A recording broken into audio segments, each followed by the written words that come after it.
We'll do last looks, everybody. Last looks. Here's your producers. Jump on in and go. Hi. So we just kind of wanted to give you an update on Eric. We've really been efforting to have him participate in any way, shape, or form. So we've asked him to fly out here. He declined. We sent him a Polycom device so he could participate. He said, I don't think I can make that work. And so from the very least, we said, how about a statement? He said, I don't have a statement. And we asked if there's anything you want to say, and he said, no, ma'am. So just kind of interesting that he doesn't really have much to say and says, I don't really care what these two women have to say. I'll just find out when the show airs, which is very interesting that they're both here to fight for him. So he's hiding out. Yep. To him, he's like, why waste my time? That's essentially how he sees it. They're not going to lie to each other. They're here to tell all the truth about what's going on in the relationship. He's been telling the girlfriend not to tell the wife that they've been sleeping together. Let's see it. Let's do it. All right. Thank All you. right, thanks, guys. All right, thank you. Today on Dr. Phil, she's in love with a married man. He is married, yes. Now, Brooklyn says that her boyfriend's wife is irrelevant. she faces off I don't really think I should have to explain myself. with her boyfriend's wife. She is here. Do you realize that I'm not the first one? So he's had others. You are a fling. He wants to make our marriage work. Stop talking to me. He's lying to both of you. Today's going to be a changing day in your life. You've never had anybody working harder to bring you to the threshold of change than right now.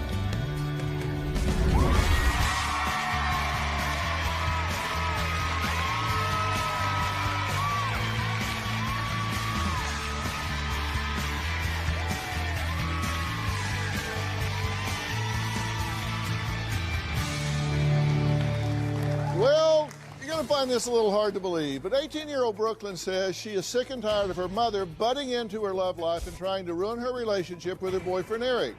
Brooklyn's mother, Courtney, admits she wants nothing more than to see them apart. But that's only because Brooklyn's boyfriend has 2 children and a wife. My daughter Brooklyn is in a relationship with a married man and doesn't see anything wrong with it. It makes me disgusted. I don't understand how my daughter could do anything like this. Brooklyn is attracted to guys that are pretty much sugar daddies or the bad boys. I don't feel like Brooklyn respects herself. If she did, she would not be sleeping with a married man. I do not feel that Eric has any intention of divorcing and will ever leave his wife. All Brooklyn ever says is that I'm trying to run her life. Brooklyn said she wished Dr. Phil and Robin were her parents, and I told her that I didn't think that Dr. Phil or Robin would put up with her crap. If Brooklyn does not end her relationship with Eric, then she's not going to continue to have a support system. That includes me, that includes her whole family. If Brooklyn does not stop seeing married men, then she will get hurt because wives don't put up with that. I honestly do feel like Dr. Phil's the only one to get through to her because she does respect him more than she respects me. Well, Brooklyn is adamant that she's not doing anything wrong and says her mother just needs to back off or she will file a restraining order against her for harassment. My mom doesn't like that I'm dating Eric because he's still married. She's always trying to get us in trouble. It does piss me off. I've never had a close relationship with my mom. I only started to get to know my mom when I moved in with her 2 years ago. She just starts yelling at me for no reason. I feel like she's bipolar. Last year I moved out and met my boyfriend Eric. I ended up staying at Eric and his wife's house because I had nowhere else to go. The main things that attracted me to Eric was his smile and his hair. I loved the length of his hair. I did start to have feelings for Eric after a few weeks. It was around Christmas time when Eric first kissed me. One night, my mom reported me as a runaway. Police came, handcuffed me and Eric, and took us to the police station. My mom thought calling the police would break me and Eric up. She was wrong. My mom doesn't know that Eric and his wife don't interact, and they don't even sleep in the same room. Eric and I have been having sex for about 10 months. I get called a homewrecker a lot. We hold hands and we laugh like we're in a relationship. Normal boyfriend-girlfriend things, except he is married, yes. I've tried telling my mom to get out of my business, and I get back, oh, well, I'm your mom. I have to be in your business. And I'm just like, no, you don't. This is the best relationship I've ever had, and it is absolutely fantastic. I would do anything possible to keep my relationship with Eric. I'm in love with him, hardcore. So what is it about Eric that you like? Everything. Like his personality. You like his hair. Oh my God. I love his hair. You love his hair. I love his hair. Yeah. And I love like his personality, and I love the way he treats me, and really just everything. Just everything about him is just like attractive to me, except, you know, the fact that he's still technically married. That's the only thing that... He's technically married. What does technically married mean? They don't sleep together. They stay on opposite sides of the house, and I know that because he FaceTimes me at night, like... And they don't really even talk. Like, I've seen their text messages. I know exactly, like, what's going on. It's not like I'm blindsided by anything. Why did you start staying with Eric? I was originally just staying with my ex-boyfriend at Eric's house. Her ex-boyfriend and Eric are friends. Okay. You were able to watch Eric and his wife while you were there. Yes, sir. And you knew they were actively married while you were there. Yes, sir. So you saw that. Yes, sir. So you knew they were actively married. Yes, sir. You knew they weren't separated. You knew they were living under the same roof together. Yes, sir. So he's got great hair and a crummy marriage. He doesn't have gray hair. What? He doesn't have gray hair. I said great. Oh, yes, he has amazing hair. So you told him to leave your daughter alone. I have told him quite a few times. And apparently he didn't heed that. No. Why? He doesn't care about anything that anybody tells him. But I don't want her in my business either. Like, it's not her business. No. No. I'm And you don't 18. think it's his wife's business either. I didn't say that. No, you actually did. Well, I don't really think I should have to explain myself to her because she's tried to screw me over too, just like she has. So, like, why would I sit there and give his wife information when she's doing the same thing that she's doing? So because we want what's best for you, that's screwing you over? I don't want you around me. Well, and his wife doesn't want you around good hair Eric. That's okay. Good hair Eric keeps coming around me. Well, but Eric's not here. No. Eric's not here, right? Because she decided that she was going to anonymously call his job and say that he's on drugs, and now he's basically under the microscope and he can't leave or like even miss work. Well, I don't think he wanted to be here. He didn't. He really didn't want to be here, did he? He said that he would have. Oh, well, if he said so, then... Well, okay, look, Brooklyn says that her boyfriend's wife is irrelevant to her because she says they were separated before these two got together, Eric and Brooklyn. Was Eric just telling Brooklyn what she wants to hear? We're going to investigate that next. Music, no one is off. You told his wife that, by the way, my daughter's sleeping with your husband. I did. How'd that go over? And later, there's an old saying, if they'll do it with you, they'll do it to you. Why are you crying? I don't think you understand how much you actually do hurt me doing this stuff to yourself. You're still meddling in something that you don't even need to be in.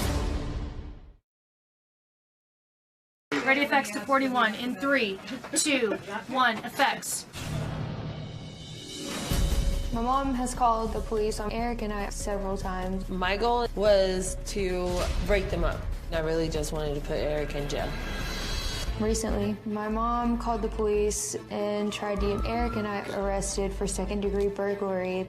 When the cops came, she told them that she was on the lease, but didn't have any paperwork to back it up. The police showed up, knocked on the door. They had their guns out. I thought I was going to be shot.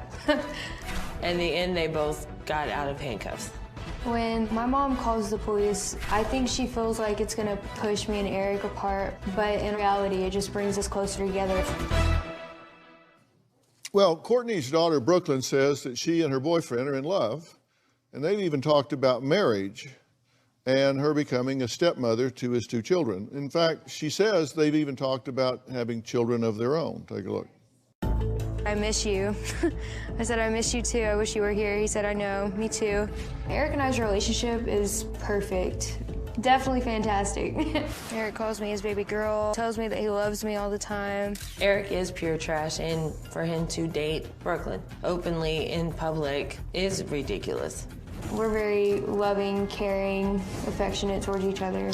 Eric is very disrespectful, not only towards my daughter, but I feel he's very disrespectful to his wife.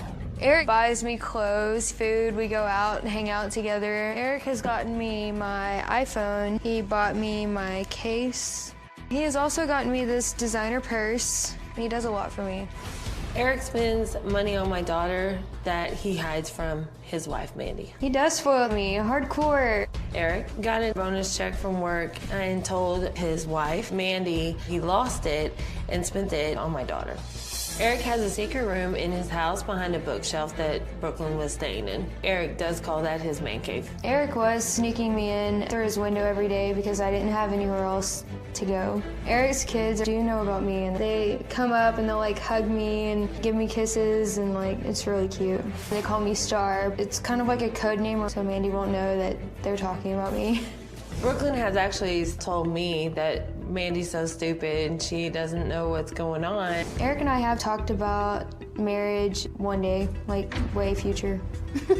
I think Eric will eventually leave Mandy. I'm hoping that Dr. Phil just tells my mom to butt out. I like that Dr. Phil is really straightforward and he just tells it how it is.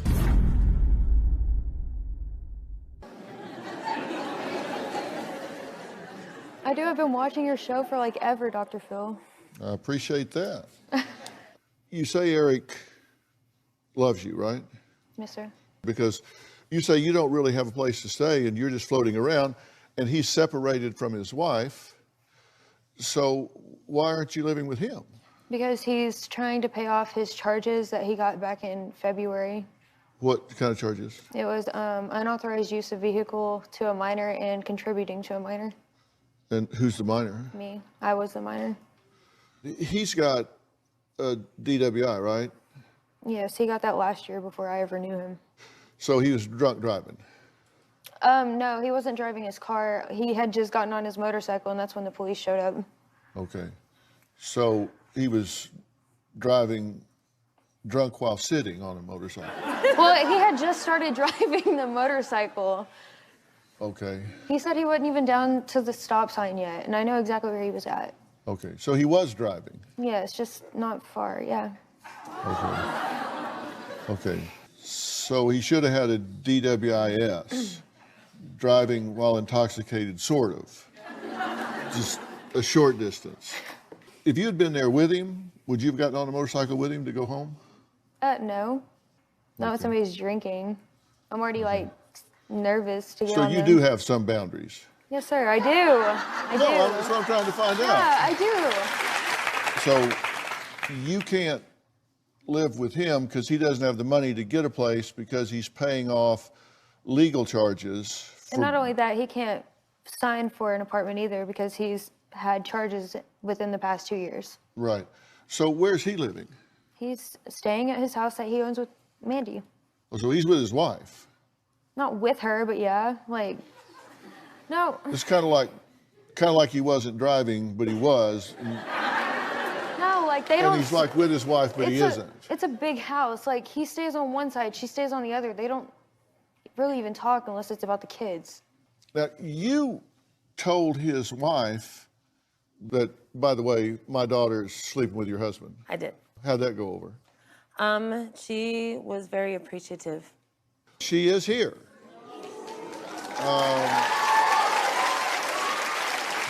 So we're going to add her to this conversation after the break.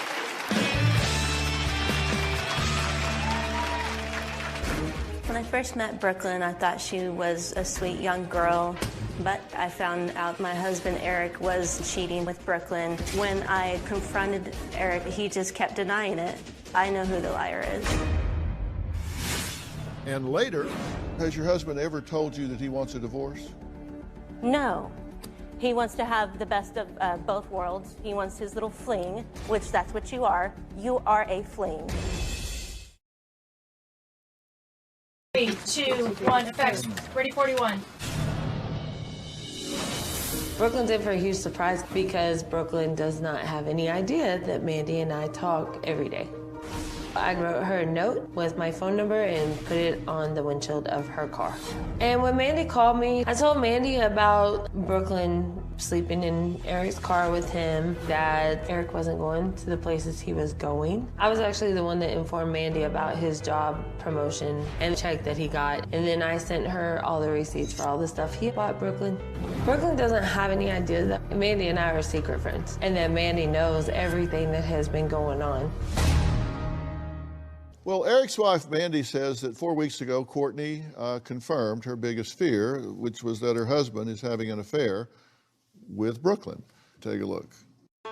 My husband's affair with Brooklyn is ruining our marriage. Everything that Eric tells me is a lie. When he's gone, it's because he's with Brooklyn. When I first met Brooklyn, I thought she was a sweet young girl. What I didn't know was that she was a 17-year-old runaway. In January, I found out my husband, Eric, was spending time with Brooklyn. I called the police. Eric got charged with 2 misdemeanors. One time, I discovered that Eric was hiding Brooklyn in his man cave. Here's your bookshelf door. You have to pull a certain book. It clicks. And then you push it open, and this is the room that my husband's been sleeping in. That's where Brooklyn was sneaking in and out of these windows over here. I'm gonna open one of these. Meanwhile, my sister went outside and she saw Brooklyn crawling out the window. So you could just open it and then just crawl right out here. About 3 or 4 weeks ago, Courtney, Brooklyn's mom, told me, your husband is cheating on you with my daughter. When I confronted Eric and told him I have proof, he told me that he has not ever had sex with Brooklyn. He just kept denying it. He's still just lying and denying everything. I know who the liar is. Courtney told me that Eric had got his bonus check from work. He had spent it all on Brooklyn. Eric told me he never got his bonus check. She told me that he bought her a promise ring. I cried when he gave it to me because I thought it was sweet. My reaction was, what on earth is he promising her? Eric is Brooklyn's sugar daddy, but he also wants to maintain his family as well. Eric still continues to lie to me, even as of 2 days ago, about taking Brooklyn to the airport to fly to LA to be on the Dr. Phil show. He denied it. I'm at the end of my rope with Eric, lying and cheating to me. He's going to have to face it head on. Mandy, Dr. Phil, how are you? Nice to meet you. Have a seat. For some reason you're looking down? No? Okay. I think you know everybody. Yep. I do. I haven't And seen you in a long time. Brooklyn lived in your house, right? Mm-hmm. I opened up my house to her. Now I'm in this situation with this girl who thinks that she's in love with my husband. Did he tell you he was having any relationship with her at all? No. Do you realize that I'm not the first one? The first what? Well, The first girl he's... Well, hold on a minute. Hold on. The first... Has your husband ever told you that he wants a divorce?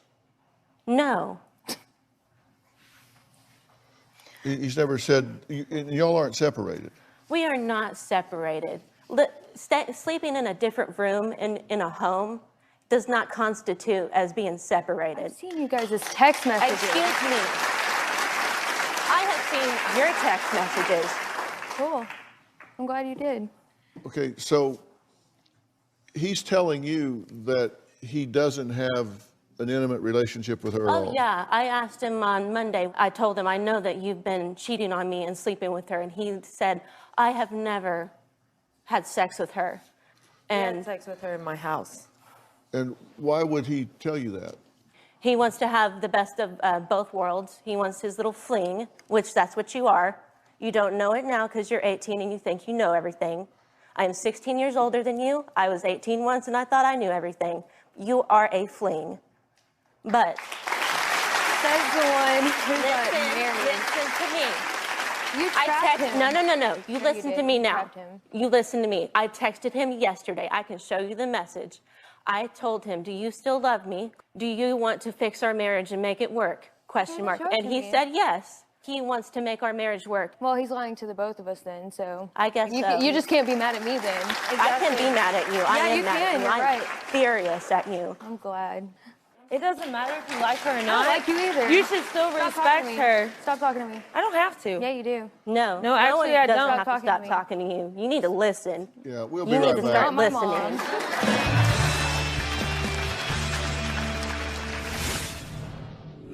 mom. You were his first, right? Yeah, I'm his fifth. I don't believe you. That's what he told me.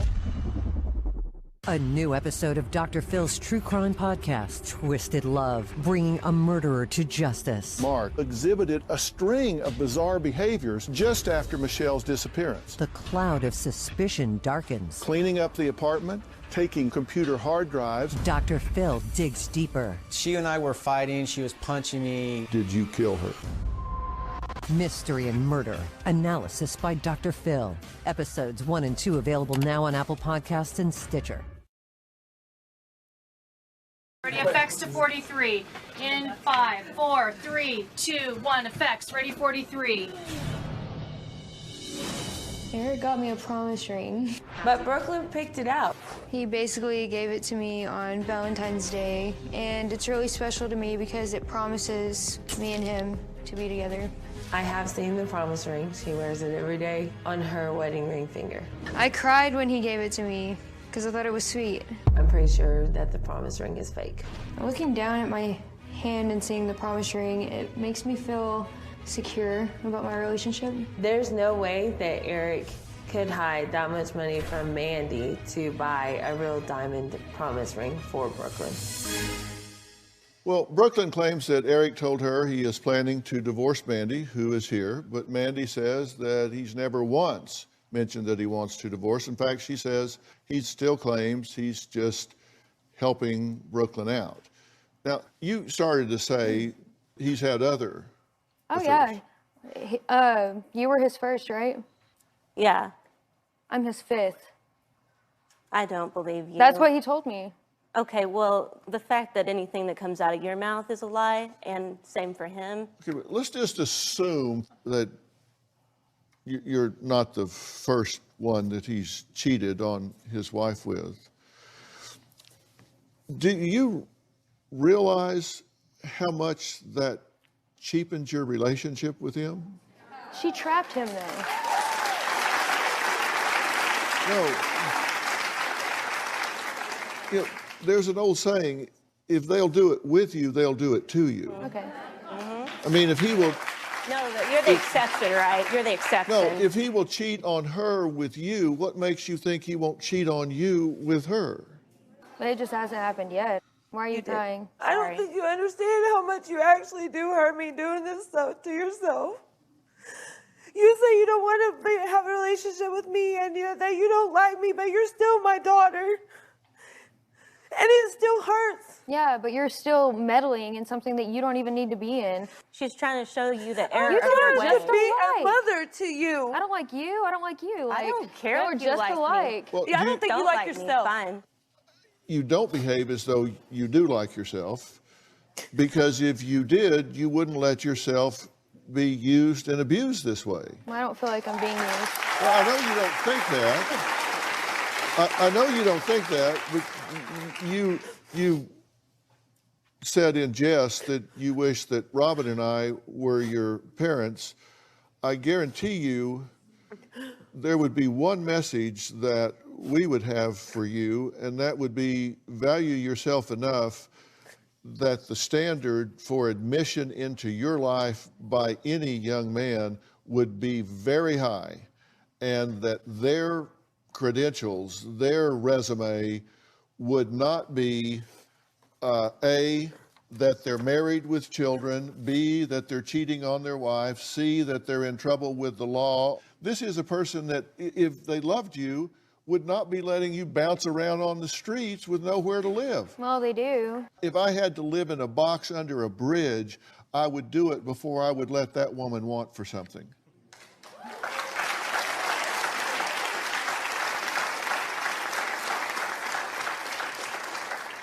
Because if you really love someone, you put their interest ahead of your own. Well, just last week, Mandy received something from Eric, and it wasn't divorce papers. We'll talk about that when we come back. Do you You realize he's lying to both of you, right? I just feel like you're No, I don't listening think to she their does. side of the I don't story. think she No, does. I'm listening to both sides of the story. You don't think he's lying to you? No. 4, 3, 2, 1, effects, ready 43. My husband has never turned me down for sex since we've been together. In the last month, he's tried several times to make moves on me, but when Eric tries to kiss me, I pull away. Just last week, Eric wanted to sleep with me, and I turned him down. I've been denying him because I've had a suspicion for several months that he might be seeing somebody. Now that I know for sure that it's true, I want nothing to do with that. The fact that Eric is sleeping with Brooklyn makes me disgusted, betrayed, and angry. He's having an affair. Why would I want to sleep with him? That's gross. Well, Brooklyn believes that Eric has been faithful to her during their 10-month relationship, but Mandy says, well, that's just not true. Last weekend was my birthday, and Eric handed me this birthday card. For my wife, the love of my life, not a day goes by that I don't realize how lucky I am to be married to you. We have a love that's undeniable. After reading the card, I went to Eric and I asked him, so I'm the love of your life? We're a good couple? We can get through anything? And he said, yeah. I thought, how can I be the love of his life if he's sleeping with someone else? If he actually means these words in the card, then he needs to prove it. He clearly is having an active sexual relationship with her, right? Yes, and you don't deny she's that, proud correct? of it. No, I She's don't. proud of it. You realize he's lying to both of you, right?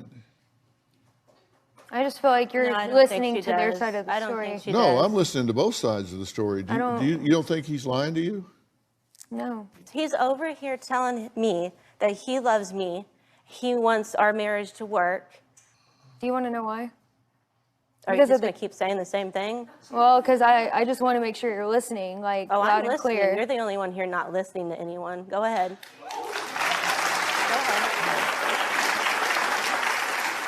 He said he's only doing that to make you happy for now because he doesn't want the kids to be taken away from him. Have you considered that he's telling you one thing to make you happy and then telling me one thing to make me happy so that, again, he can have his cake and eat it too? It's really astounding to me how naive you are. I mean, he's lying to both of you. I actually made a chart of what he's telling the two of you. According to Brooklyn, both say, I love you. According to Mandy, on 11/11/19, birthday card from Eric, love that's undeniable. According to Brooklyn, 2/14/19, a promise ring and discussed marriage. Mandy's still wearing her wedding ring. So he's promising you one thing, and you're still wearing the promise that he made to you. According to Brooklyn, you spend the night together often. According to Mandy, Eric claims to be with friends out until 4 or 5 a.m. According to Brooklyn, sex often and unprotected. Eric claims to have never had sex with Brooklyn. He spoils the blank out of me. According to Mandy, barely making it by on bills. According to Brooklyn, faithful to me, not sleeping with Mandy. According to Mandy, sex with Eric 5 times this year, most recent 3 months ago. According to Brooklyn, Eric said plans to divorce Mandy. According to Mandy, has not mentioned divorce. He's lying to both of you. And guess what? He's not here. We asked him, and he said, frankly, I don't care what those two have to say. That sounds right. We gave him the opportunity to just make a statement, to send us a statement and declare where his loyalties lie. Yeah, I know, you're right. He doesn't have the. And he didn't do it. You want to create a life with somebody who already has a life with somebody. Mandy says she hasn't divorced Eric kids. because she wants her kids to know she has done everything to save their marriage. But is this marriage really worth fighting for? We'll talk about that next.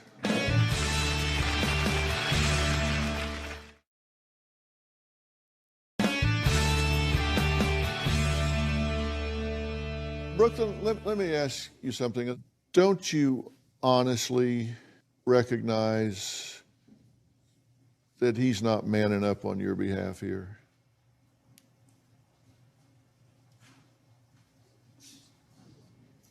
I don't know. Oh, come on. wouldn't you feel a whole lot better about it if he had finished one relationship before he started this one? Wouldn't you feel better about it if he was above board about this whole thing, so you could say, you know, at least he doesn't degrade me by having me crawling in and out of a window like a thief in the night.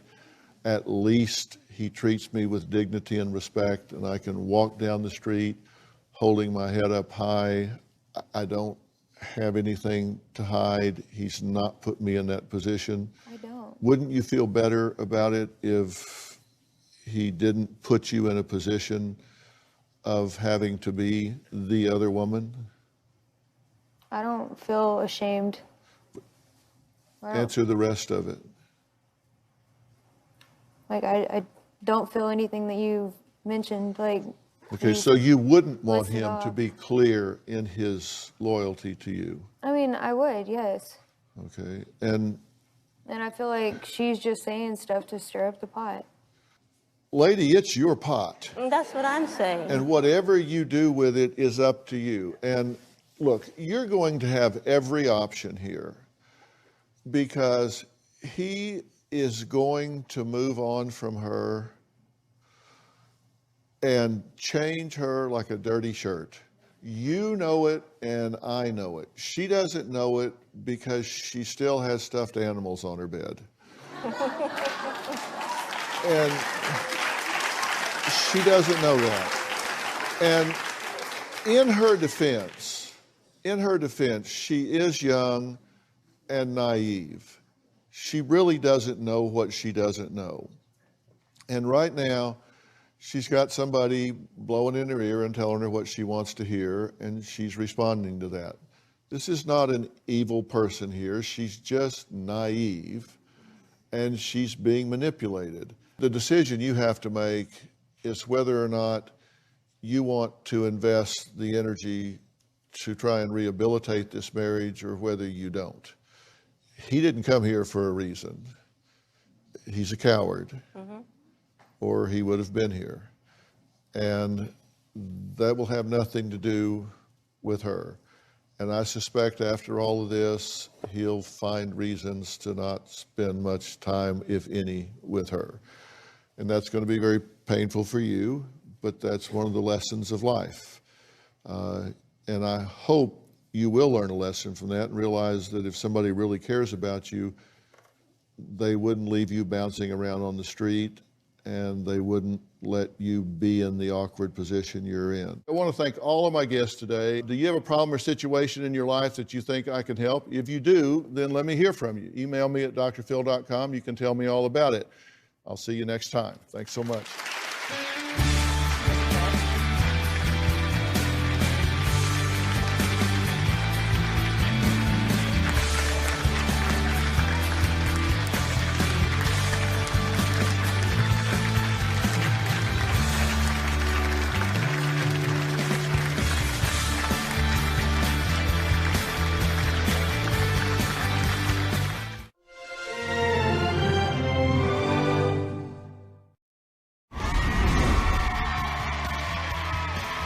Today's going to be a changing day in your life.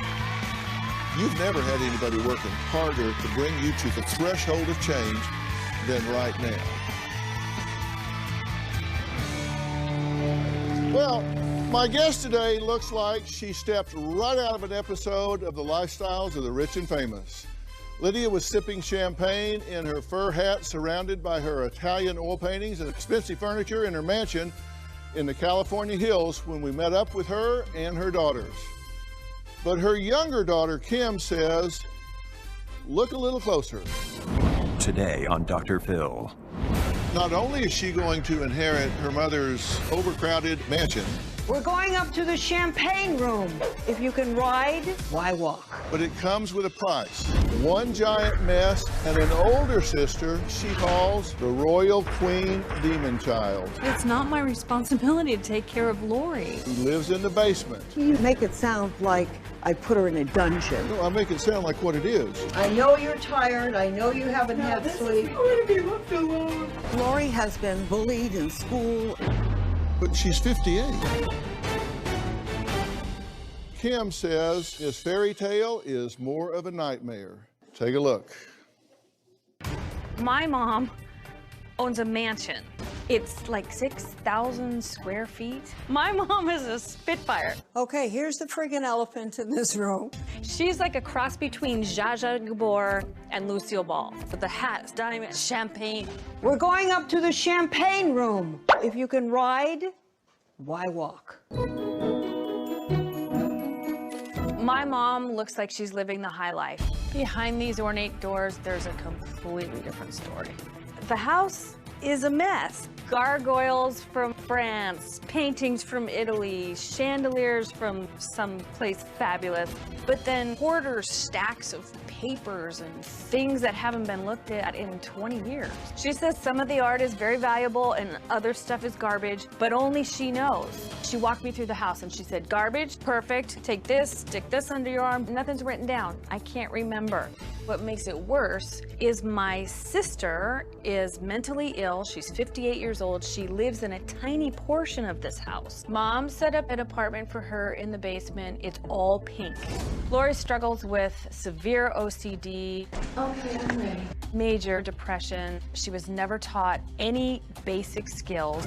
It's complete learned helplessness. She just can't do anything for herself. That she became completely isolated, unlikable, kind of like a little demon.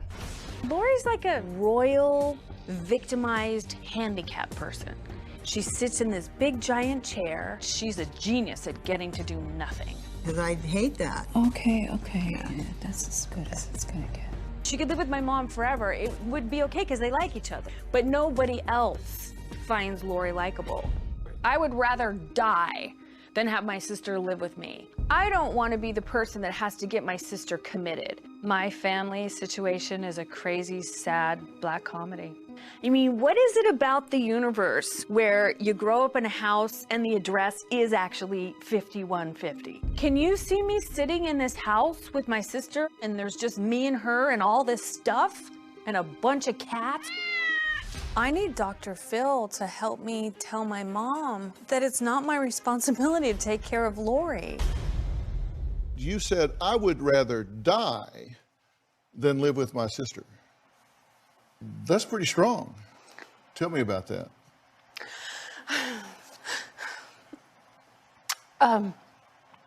There's just no way to win. There's no way to help her. You can't get her to do anything for herself. If you try to give her advice, she yells at you. It's complicated. And what do you think's wrong with your sister? Nothing? I think it's a combination of a very difficult beginning. I think there are real medical things that went wrong. I think she didn't come out happy and normal. And I think that from that moment, maybe even before she was born, there was like a symbiotic agreement that Mom and Lori would never cut the cord.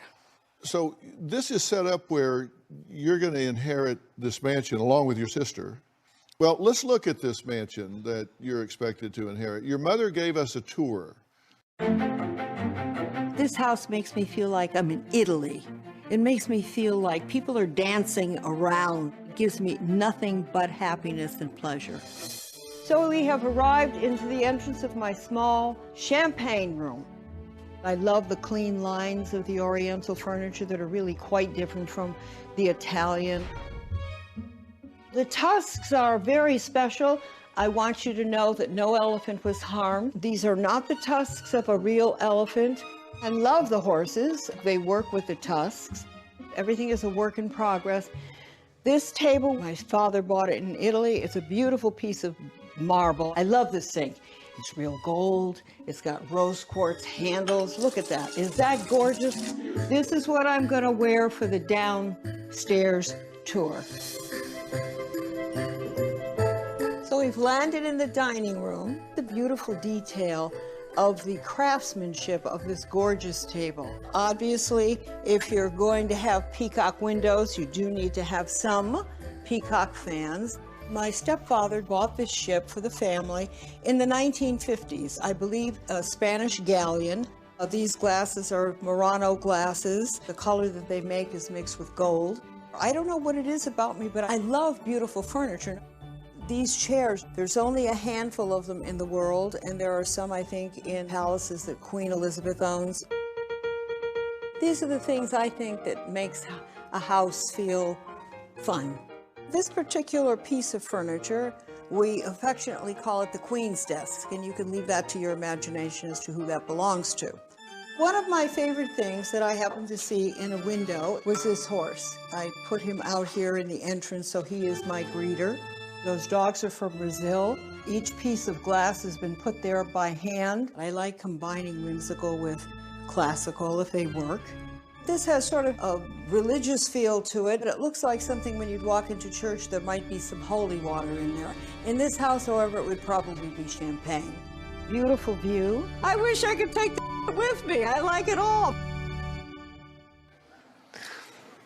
Well, pretty complex house. I mean, a lot of things, right? She thinks you're overreacting. Take a look. Kim's concern once I'm gone is that she would inherit the house and also have to take care of her older sister. I think Kim is playing the victim in this situation.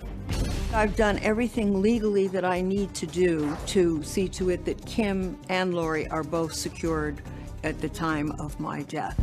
The question in Kim's mind as to what to do with the house and the things within the house. 99% of the people out there don't have all these things that you call junk. This is my life. I'm still alive. And when mama goes, mama goes. But I live my life the way I choose to right now. I love all of the collectibles, and I intend to live my life exactly the way I need to live it for me.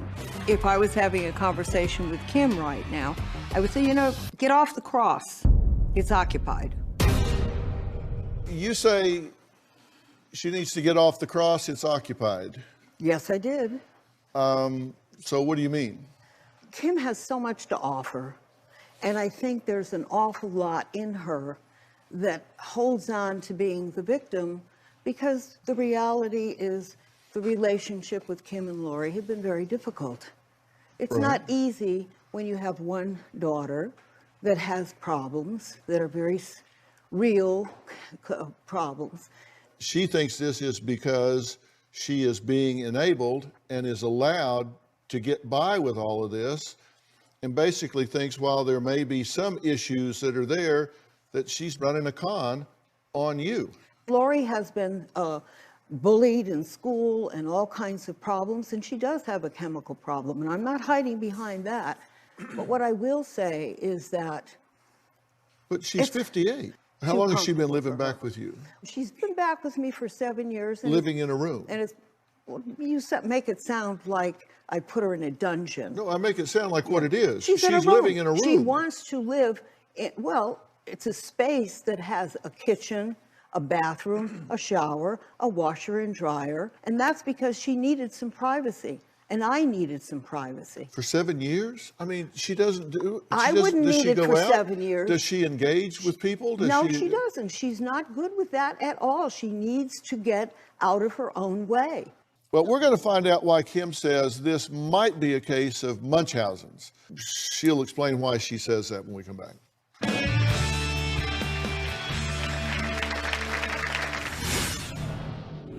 Munchausen is an insecure mother who needs to make a child sick so that they could get attention. All I need to do to get attention, frankly, is to put on an eyebrow and a bra, and I get all the attention I need.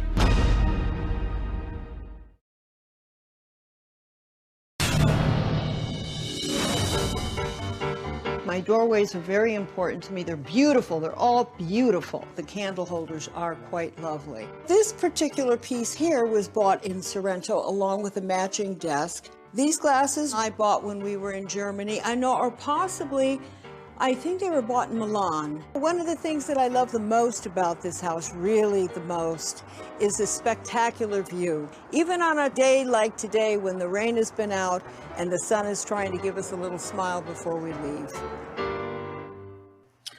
Well, Lydia's daughter Kim emailed me because she says she is terrified that not only is she going to inherit her mother's, what she describes as overcrowded and messy mansion, but also her sister, whom she calls an out-of-control demon child. Why do you say you think this is Munchausen? I don't mean it in the way like the movies where it's like the arsenic's on the donut and then she calls herself a good mother because the kid's dying. I don't mean that. Okay. I think there's a type of illness that's so symbiotic where when the mother's having a great time and the daughter says, "Oh, I'm bleeding, oh," and you're like, well, but you've been doing that for 58 years. There's always something. There's always a new disease to go to the doctor and kill whatever's going on with anybody else. Do you react to this if she comes up with these vague complaints that disrupts the flow of things? I will say this. Look, you're the doctor. You can tell me if I have the first disease, what is it called? Munchausen by proxy. No, I don't No, think I so. don't think so. I think that there was a symbiosis that happened when I carried Lori. I was alone. I was in a situation where I was alone morning, noon, and night. Yeah, she's 58. And so I get that, Dr. Phil. I really do. But is she manipulative? Oh, absolutely. Like There's no question about her it. stepfather's 95th birthday, she announced she had cancer. I didn't hear of that. On the morning of the 95th birthday, which I only would have had a couple of hours to spend with her, she calls her crying. She needs to come up. Her teeth are bleeding, and she thinks it's cancer. And she sat and wrote down, "I have cancer, I have cancer." I went upstairs, and there's always an excuse. Truth to what you're saying, that she finds every little thing, because she doesn't have a life. And so when she tells me these little things, sometimes daily, she'll say, "Well, what's wrong with you? Well, can you just look at this rash?" And she'll say, "What do you think it is?" And I said, "It's cancer." Because why not? She thinks it's going to be cancer. I don't want to talk about it for 15 hours. I said, check with your doctor and make sure that you're not right. I mean, I do have a sense of humor. Okay?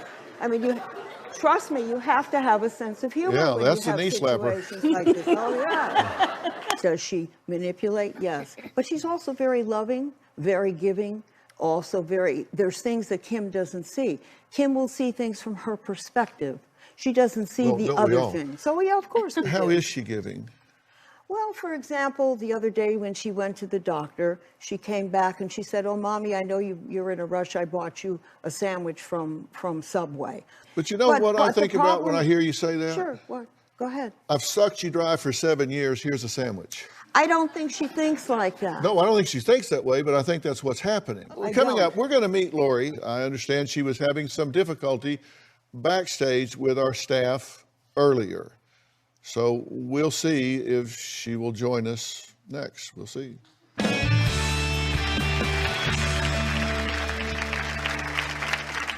We went to Lori to talk to her about wardrobe choices for the show today. She wouldn't even entertain the idea of changing her socks. She had blue hospital socks on. I can't do this. Lori, what? I feel like I'm being, Lori, you're here on trial, but you're not. You're taping me.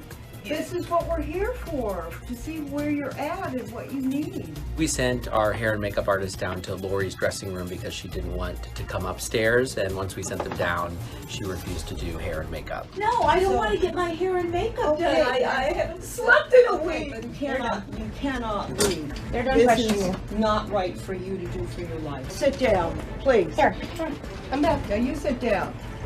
Don't do that. I know you're tired. I know you haven't had sleep. This is ridiculous. And she's just getting off of medication. I'm going to be left alone. And later, are you surprised that she feels that way? Yes, I'm insulted she feels that way. Yeah. In fact, that's one of the reasons we don't get along. Yeah, if you thought somebody's going to kill you, that would certainly dry up the conversation.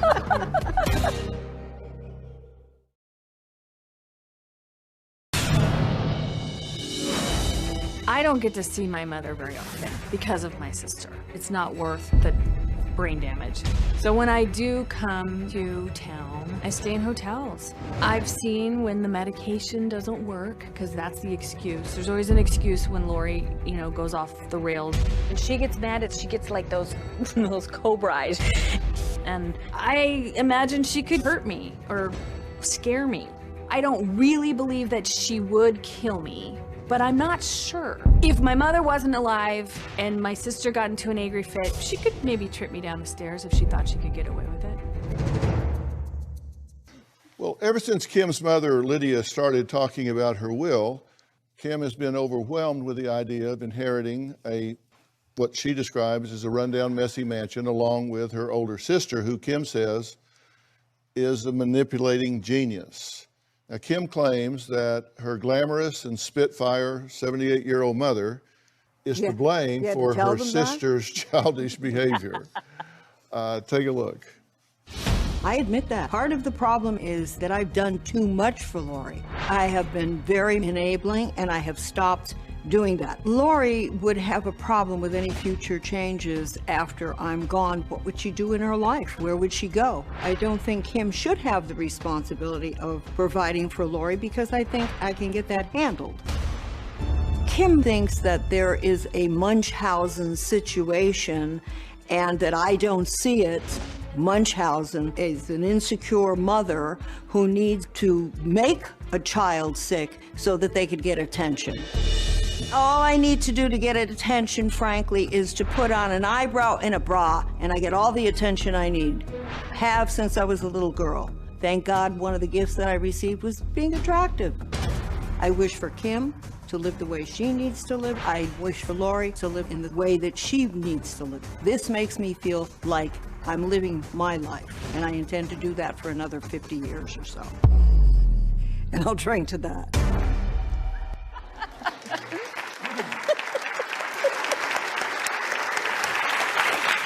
Lori says both her mother and sister have always looked down on her because of her mental illness, as she describes it.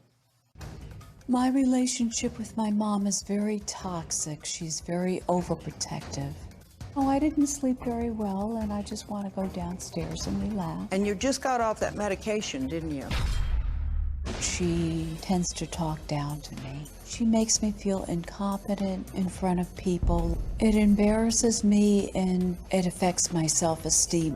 She's been making me feel like this all my life. I think she does it because of my OCD and my clinical depression, and because I have emotional problems. We get along most of the time, but when we argue, it's because she gets impatient with my illness. My OCD causes me to worry about everything. My OCD causes me to check things all the time.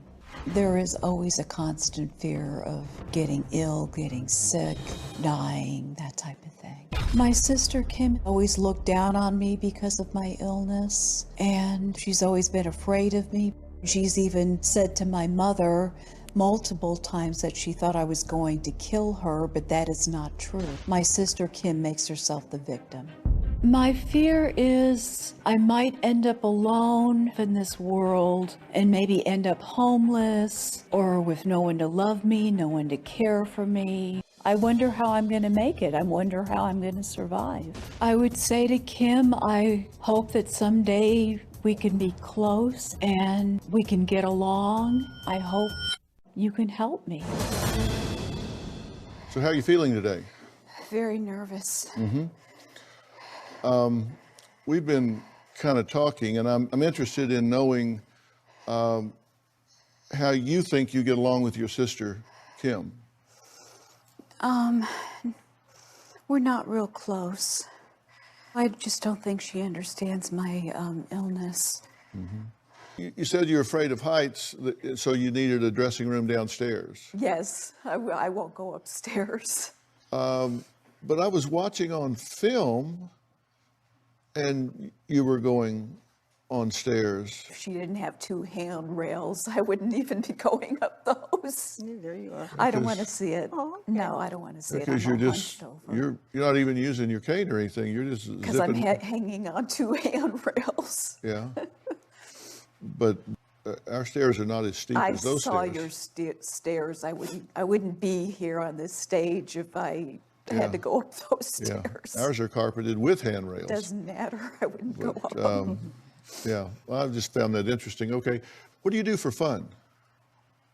I just usually watch a lot of television. We actually went to visit you. Oh, yes. Coach Mike went to see Lori and spent some time with her. We'll take a look at that when we come back.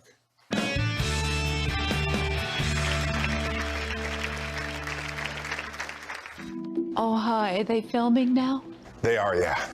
I just want this done as soon as possible so I can leave. Okay. My mom keeps telling me that Dr. Phil is the only person who can help me because I want a very small life. What do you do day to day here?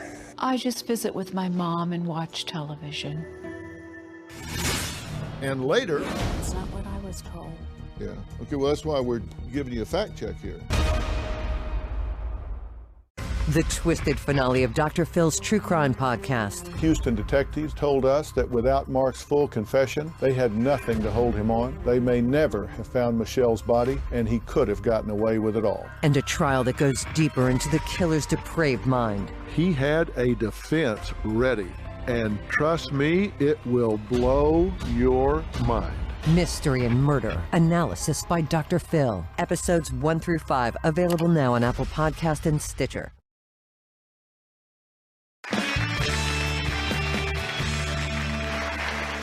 Well, Kim says she's so scared of her sister Lori that she fears for her life. Kim says Lori is a demon child that would do anything for attention, even tripping her down the stairs. But Lori says that's far from the truth. Now, their mother Lydia agrees because she says Lori has never been physical with anyone and wonders if their daughters will ever get along. You plan on killing her? Of course not. Plan on tripping her down the stairs? No. Are you surprised that she feels that way? Yes, I'm insulted she feels that way. Yeah. In fact, that's one of the reasons we don't get along. Yeah, if you thought somebody's going to kill you, that would certainly dry up the conversation. I mean, well, Mike Baer is a life coach and the CEO of Cass Centers. He wrote a New York Times best-selling book called Best Self, Be You Only Better. And I consider him the best at helping people maximize their true potential. And I asked Coach Mike to meet up with Lori yesterday, so he paid her a visit. I'm here at the home of Lydia and Lori, and Dr. Phil has asked me to come to their house and figure out what is going on. You're coming, Lori. I'm really tired. I know. I don't know how much longer I can hang on. Nice to meet you. I'm Mike. Oh, hi. Are they filming now? They are, yeah. I just want this done as soon as possible so I can leave. Yeah. Good. So tell me a little bit about you. My mom keeps telling me that Dr. Phil is the only person who can help me because I want a very small life. The only thing I want to do is to fall in love again, maybe have a few more friends, have a home by the water. What do you do day to day here? I just visit with my mom and watch television. I was in a common law marriage for 30 years, and my husband died 7 years ago, and then I moved in with my mom. And are you actively doing anything to meet men? Not at the moment. No. And when was the last time you did? I haven't. And what type of men do you like? Like when you say Someone fall who's in love? kind, caring, childlike. The only thing I want is just to meet somebody and... For sure. And there's like, over here's meeting someone, and then there's like all the steps to get there, right? Yeah. Because Amazon doesn't give those in delivery yet. Yeah. You know, it's a bad joke, but... I don't know what that means. Oh, Amazon is a delivery service. Oh, okay. Yeah, you don't order anything off Amazon? I don't have a computer, I don't want one. And... The TV serves its purpose. Yes. Exactly. So, talk to me about what it's like to live with OCD. The OCD affects my life by making me worry constantly about everything. Has it progressed for you? It's gotten a little worse as I've gotten older. What's worse today than maybe what was? It just made me feel hopeless, scared. Hopeless? Yeah, Okay. sad.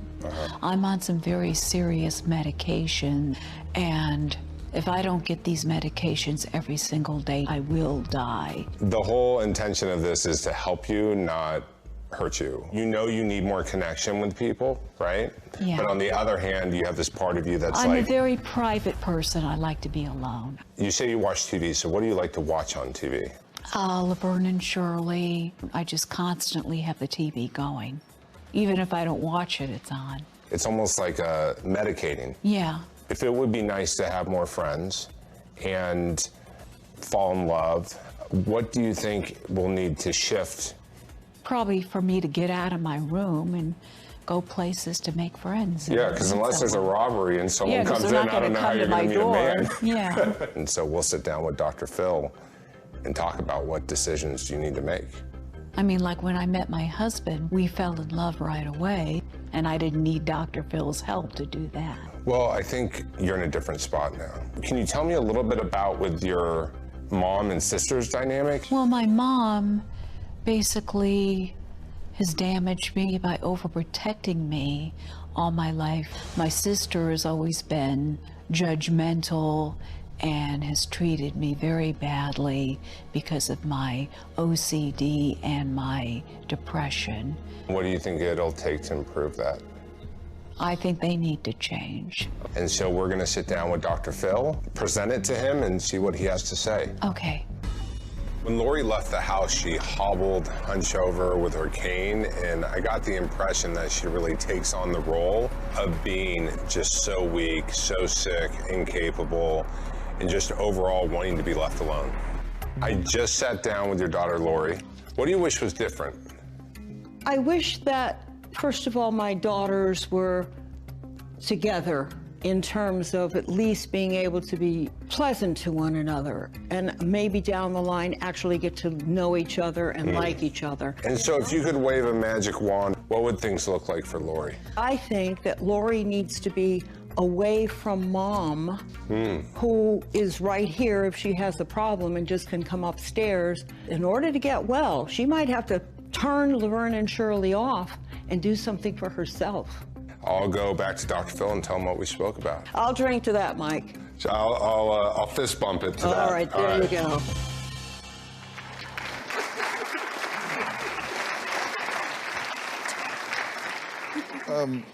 How did you find your conversation with Coach Mike? It's okay. You were like in a hurry, so I need to get this over with here. Yeah, what were you? so. What were you busy with? What were you in a hurry to get to? I was told by all of my psychiatrists if I don't get these medications every single night, That you'll die? yes. Dr. Sophie? Yes, sir. Are there medications that if you miss a dose, you die?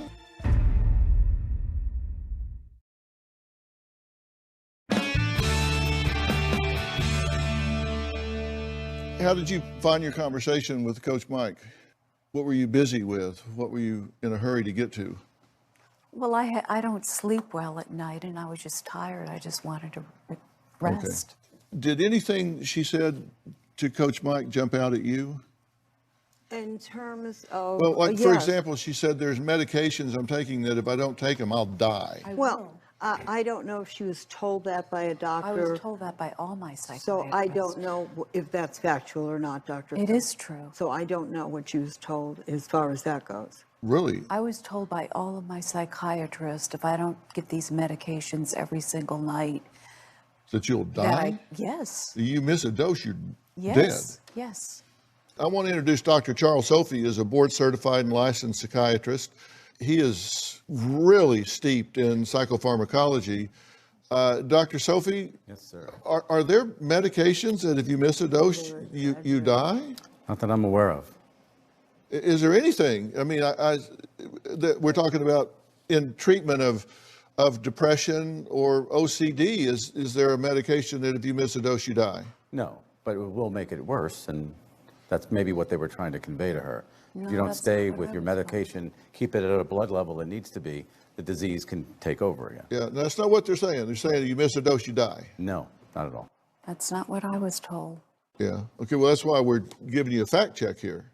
And there could be some truth, because even before I arrived, when you said I can't hold on any longer and you were tired, it goes from a 4 to a 10, just with being tired, right? And what I noticed was a lot of kind of extreme thinking around illness, problems with you. Because if you're sleep deprived, you have poor quality sleep, that can really, really cause fatigue and general malaise. That can really rob you of your energy, cognitively, physically, particularly if it's chronic. That can make it really difficult for you. And sometimes if you sleep too much, it can have the same effect of not sleeping enough, which can really drain you. All right, coming up, Lydia says she wants Lori to have the confidence to function without her.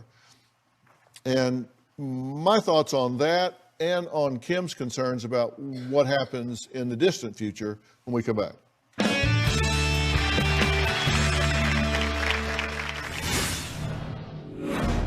You have no plan for the next 7 years being any different than the last 7 years, correct? I don't know. Exactly. You don't know. So I do have a plan. I don't want to do it right now. Not right now. Season 18 is underway. All we need is you. If you're going to be in the Los Angeles area and want to watch a live taping, visit drphil.com and click tickets. Tickets are free, and I hope to see you soon. The problem with Dad back then was he was drinking and he was emotionally and verbally abusive. Growing up, my dad was the tough love guy, and it was maybe a little too tough, which made my mom overcompensate.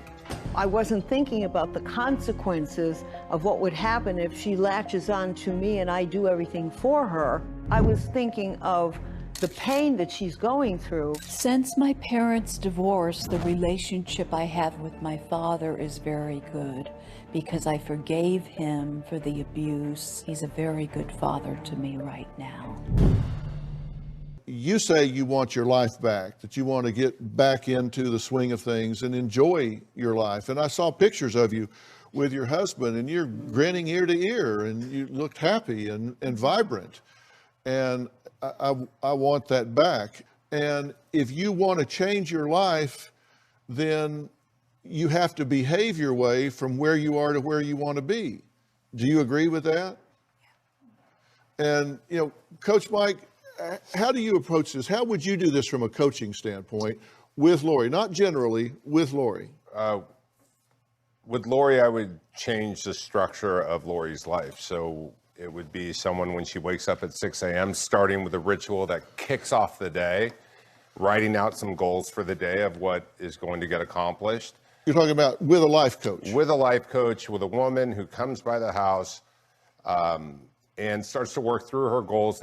And we would start to make sure she gets to her doctor's appointments, really get a pulse on her medications, and make sure we're following protocols that are in her best interest, and start to arrange your life in such a way so that you're living your life and you're excited about your life. I love it. Because you're not going to do that on your own. You've shown that for 7 years. Right. Weeks turn into months, months turn into years. We're here 7 years later, and you have no plan for the next 7 years being any different than the last 7 years, correct? I don't know. Exactly. You don't know. So I do have a plan. What does that sound like to you? When does this have to happen if I choose to do this? Well, yesterday by noon. I mean, as soon as possible. What else have you got to do? I don't want to do it right now. Not right now. We'll be right back.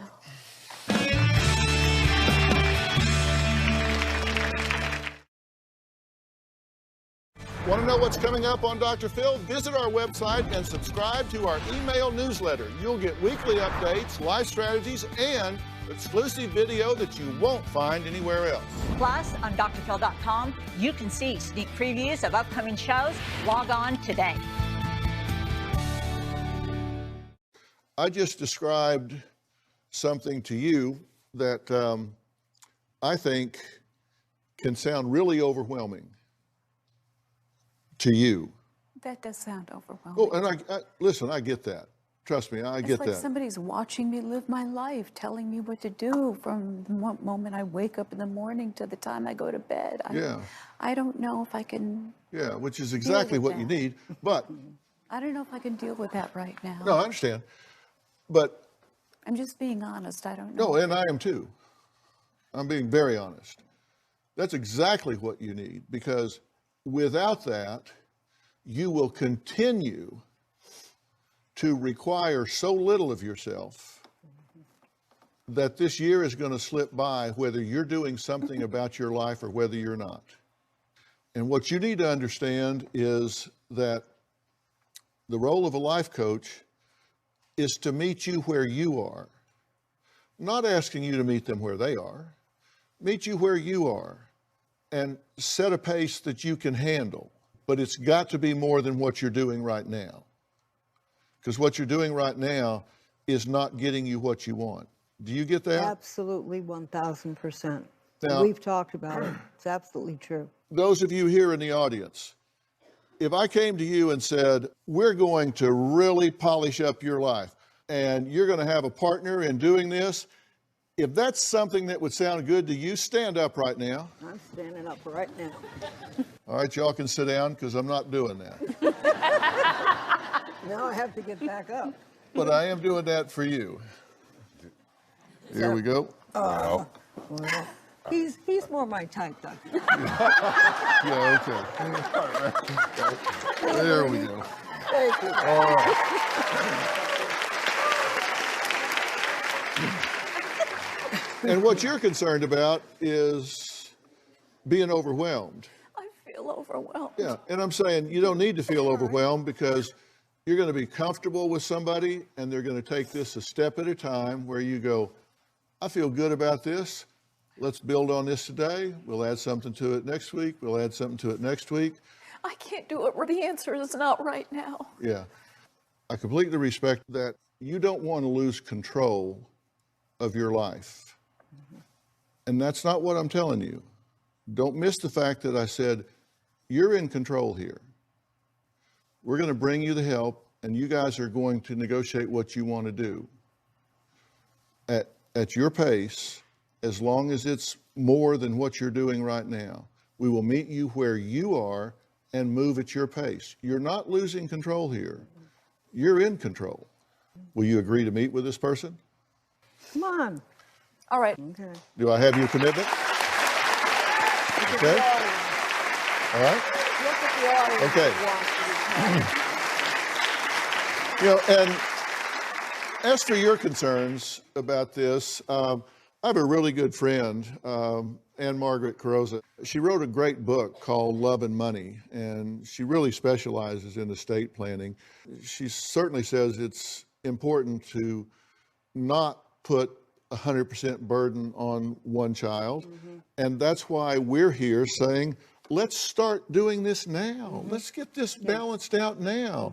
So these girls can enjoy each other and their lives moving forward. Let's not wait until things change. Let's do things now. I want to thank all of my guests today, and a special thanks to Dr. Charles Sophie. Dr. Sophie, thank you so much. A special thanks to Coach Mike. Thanks for going over to their home and spending time with him. Coach Mike's New York Times best-selling book is Best Self, Be You Only Better. And by the way, everybody in the audience is going home with a copy. Don't forget, you can follow me on Facebook, Twitter, and Instagram. We'll see you next time.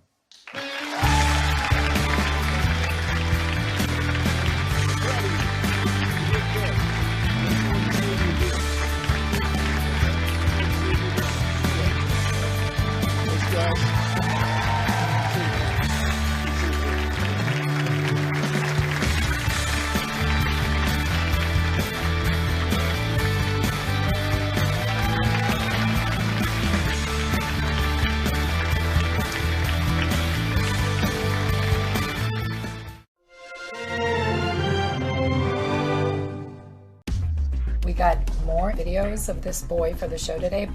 Nico, you don't tell me. Let me play, Kathy. Who do you think you're talking to? You're the one who's making me even more mad for sake. Leave me alone. Nico. Leave me the alone. I'm already pissed off enough, Why? Kathy. Leave me the alone.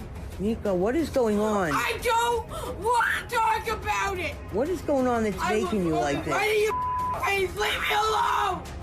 Who does she think she's talking to? This is a child, right? Who's calling her Kathy? Yeah. Yeah, we've got the tail wagging the dog here. You know, these people are living this so much that it starts to seem normal. This isn't normal. Did you show them the text? Yeah, they got impatient even on the plane. They missed their first flight. Now the delay is 4:30. If it goes to 5, we're not coming. Oh, so we're in charge of the airline schedules now? Why weren't they on the first flight? Yeah.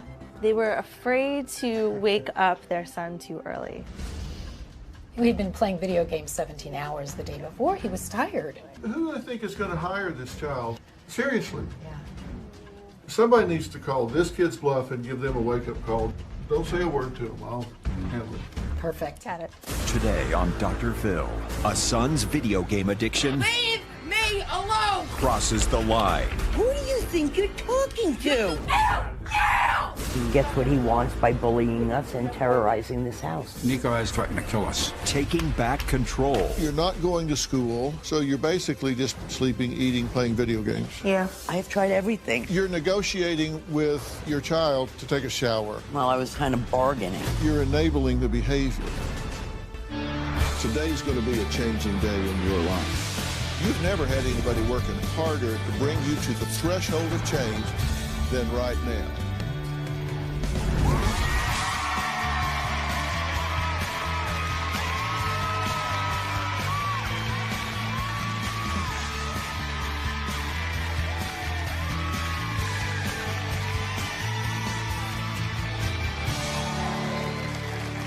Well, as you saw, I was just in my office talking to my team about this show. We've got parents who let a 14-year-old basically drop out of school so he has time to play video games 17 hours a day. Video games. Now, his mom even has to negotiate with him to take a shower. Now, mom blames dad, and dad blames the child. Take a look. My 14-year-old son, Nico, is absolutely addicted to his video games. Let me get the streak of 6-9. Let me get the streak. No. He'll be on this device for 17 hours a day sometimes. I try to get Nico off video games, tell him that he's limited. He can only have 5 hours a day, and his answer is, oh, no, that's not going to happen. And it's a fight. I asked you hours ago to clean up that mess. What's going on? Now! Nico is the most spoiled child. Nico! Get out! Stop it! Get out! Get off. Right the now! Nico can get so angry, he will destroy everything in the house, anything in his path, anything that Nico can get his hands on will get destroyed. What is my computer? He gets what he wants by bullying us and terrorizing this house. He'll pull his hair. Stop it, Nico. He'll start screaming if he's not on his devices. Nico, your mouth! I take him off the internet and he immediately starts throwing things and breaking things, and it's cost us thousands of dollars replacing everything that he's broken. He'll bang his controller. If I don't give him what he wants, I'm gonna break this phone. Nico is not in school right now. He wants to be a YouTuber when he gets older, and he doesn't need school. I couldn't force Nico to get up and go. It was impossible. He's a very large child. I think Nico takes advantage of me more now because he knows that I'm disabled. I'm in a wheelchair and there's not much I can do. He'll strike out and he'll hit me. Physically, I'm no match for him. He's a big kid and I have one leg. There's not much I can do. I feel our family is falling apart. We desperately need help to get everything back on track. It's absolutely out of control, and I see it only getting worse. I am about to break your nose like I did. How did it get this way where we have a child running the house? What do I do to stop it? I've taken things away. I've had my nose broken 3 times. I've taken him to doctors. I've tried everything. Dad, what are you doing about this? When he starts getting into a rage and getting violent, I go upstairs in my studio, my music room, to avoid it, because he winds up getting physical with me. Well, Kathy says that she can't get Nico on a schedule and ends up acting like his maid. She also has a hard time getting him to do just what I call activities of daily living, things that just really are fundamental to just being a socialized human being. Take a look. Nico begs and begs and begs to get what he wants. Can I please just get 3.99 cents this was? No, I shouldn't even have to bribe you to take a shower. I shouldn't have to pay you.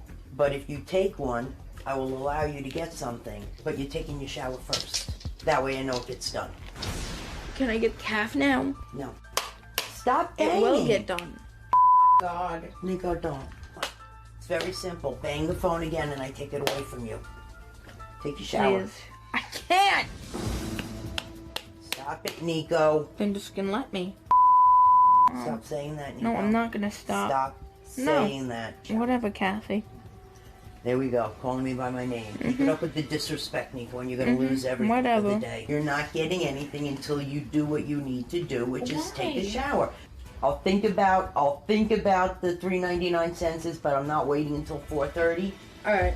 So in the end, I allowed him to get the small things that he wanted, and he's going to take a shower in 2 hours.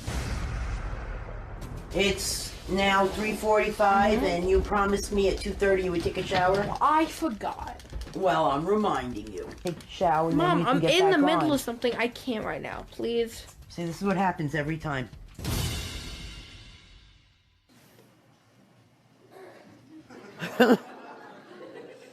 My thought process on that is... Wait a second. Do you really want to spend time defending that? Because we No, only I have wanted so to much time. explain it. I just wanted to explain There it. is I'm not no defending explanation. it. I can save you some time. There is no explanation. You're negotiating with your child to take a shower. Well, I was kind of bargaining, I consider it. Do you understand you're enabling the behavior? Absolutely. You understand you're enabling the behavior? Yes. What time do you get home every day? Around 6 o'clock. And when do you go to bed? 8, because I'm exhausted by the end of the day.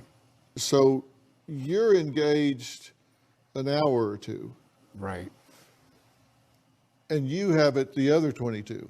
More, I don't sleep. I'm an insomniac. If I Well, get... do the math. I said you have it the other 22. 20, yeah. Are you oppositional as Sometime- well? Do you argue with everything? Yes, I do.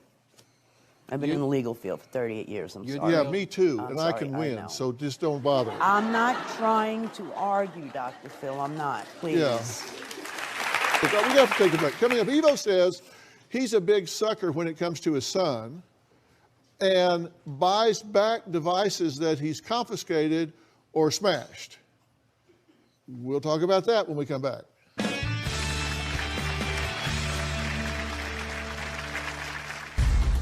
Give me my Get off of me!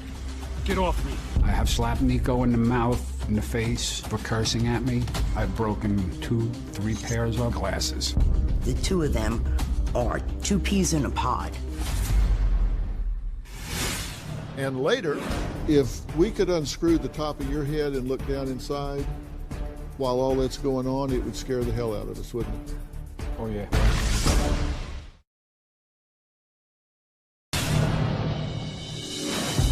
Nico has actually threatened to kill us. This is one of my butcher knives, and not too long ago, Nico, in one of his rages, ran into the kitchen, grabbed this knife, and held it up to himself and threatened to kill himself.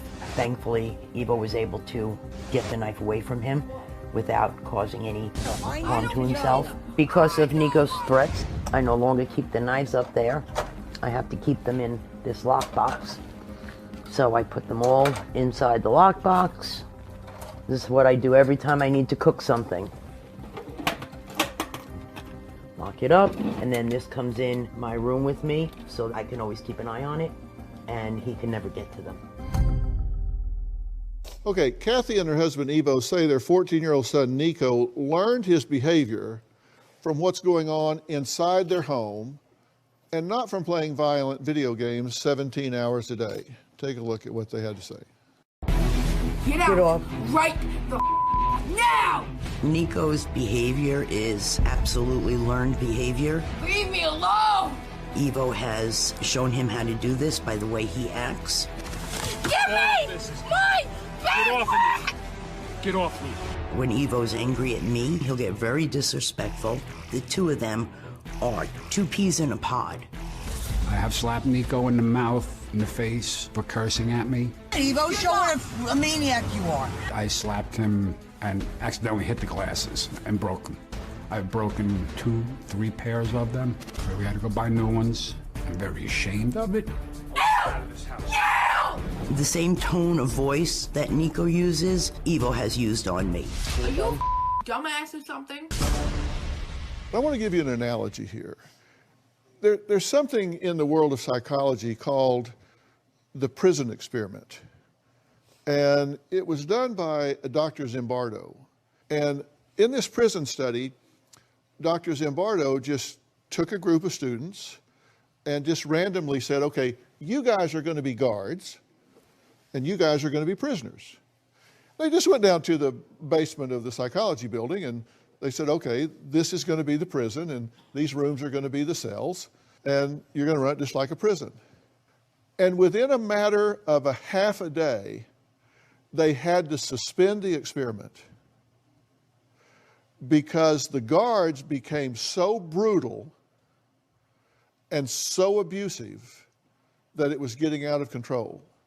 And the prisoners became so immersed in the prison role, and it became a famous experiment that's never been able to be repeated in 50 years because it became so real so fast. Wow. They were isolated, like on an island down there, just like you guys are in your home. So, you know, I'm looking at this and I say, well, all right, let's see where this child's living. He's living in a prison experiment. You have self-esteem so low. Don't have any. It can't get any lower. You can't fall off the floor. Yeah. I mean, you're just so down about yourself, and then you've got two men in your life that remind you of it every day. They tell you how worthless you are, how unimpactful you are, how disrespectful they can be to you. Whoa. I never tell her she's worthless. She's not. Uh-oh, you're in trouble now. She's recording you! Dad, you better not hit me! She's recording you! Okay, keep running your mouth. Go ahead. She's recording you! I don't You'll care. get arrested! Run your mouth. Get out! Leave him alone. And later, at what point did you give yourself permission to speak to your parents in a disrespectful way? Well, there had to be some point at which you said it's okay to scream bombs at my mother or father, or tell my father, I'm going to stab you tonight.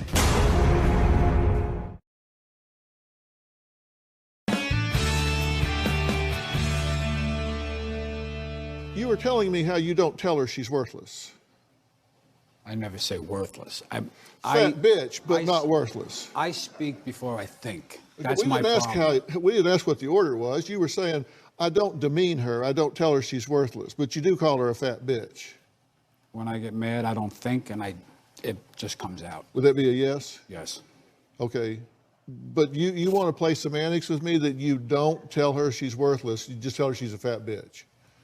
You're drawing a line of distinction there. Are we playing word games here, or you No, really think that's different? Absolutely not. Like I told you, I speak before I think. Do I regret it afterwards? Absolutely. Do I mean it? Absolutely not. It's kind of like if you back out of the driveway and run over my foot, the fact that you didn't mean it, my foot feels the same. Right. And then if you do it again tomorrow, my foot feels even worse. And if you do it again the next day and the next day and the next day, then two things happen. Number one, my foot's feeling really bad. Right.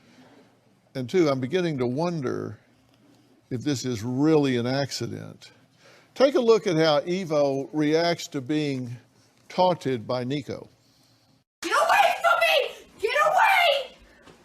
She's recording you. Dad, you better not hit me. She's recording you. I don't care. Okay, keep running your mouth. Want me to? Go ahead. She's recording I you. don't You'll care. get arrested. Run your mouth. Run it. Run it. Get out! Get out. Stab you. Leave him alone. Get out of the room. Stab you tonight! Get out of the room. I want him out of this house. Now! Call the state Get out of police. the I room. want him out. Get out Shut of the up, room. Evo! You. I want you dead by the time I get home. Hey, Evo, show her what a maniac you are. Oh, my I'll make me punch. Show what a maniac you are. Yeah. Try me after you get on camera. I'm gonna try you. You know what? Yeah. Give me this. You hold on to that. Got my other one. Dumbass. What do you do on camera? Huh? All this is Give gone. me my backpack! Give All me of this is my Get off backpack! me. Get off me. Ow! Get off of me.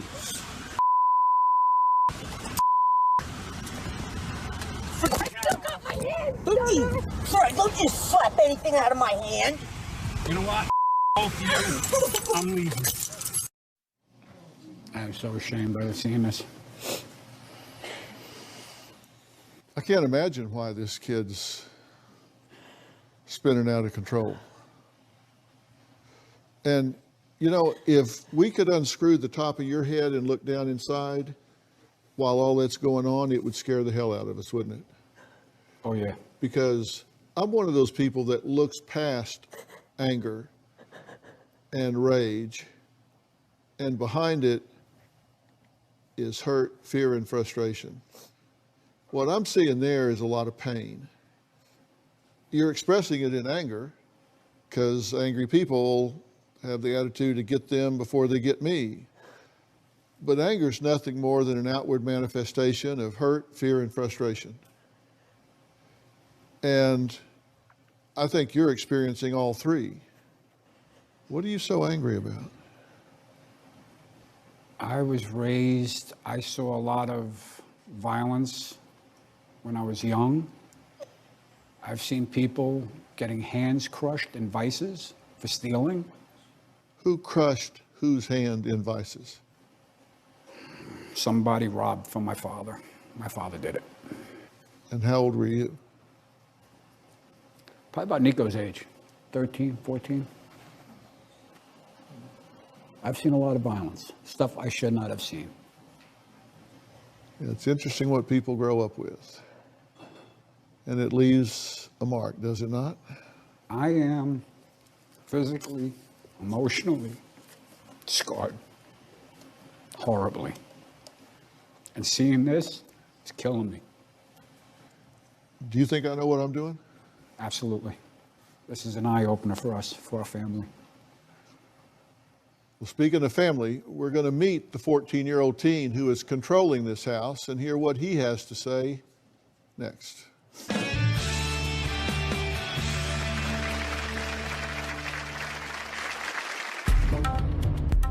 I feel like I'm addicted to video games. I broke this controller by throwing it across the room because I was angry. When my dad gets angry, he tends to throw some of my stuff and hit me. Get out. Stab you. Leave him alone. Get out of the room. Stab you tonight. It hurts a lot and it bothers me. On a new season of Dr. Phil's True Crime Podcast. It began as a murder mystery starring an NFL superstar. The Fall of a Hero. Aaron Hernandez had a $40 million contract, a mansion outside Boston, and a beautiful daughter and fiance. His secret life. In 2013, he was arrested and accused of not one, but 3 murders. Mystery and Murder, analysis by Dr. Phil. Episode 1, available now on Apple Podcast and Stitcher.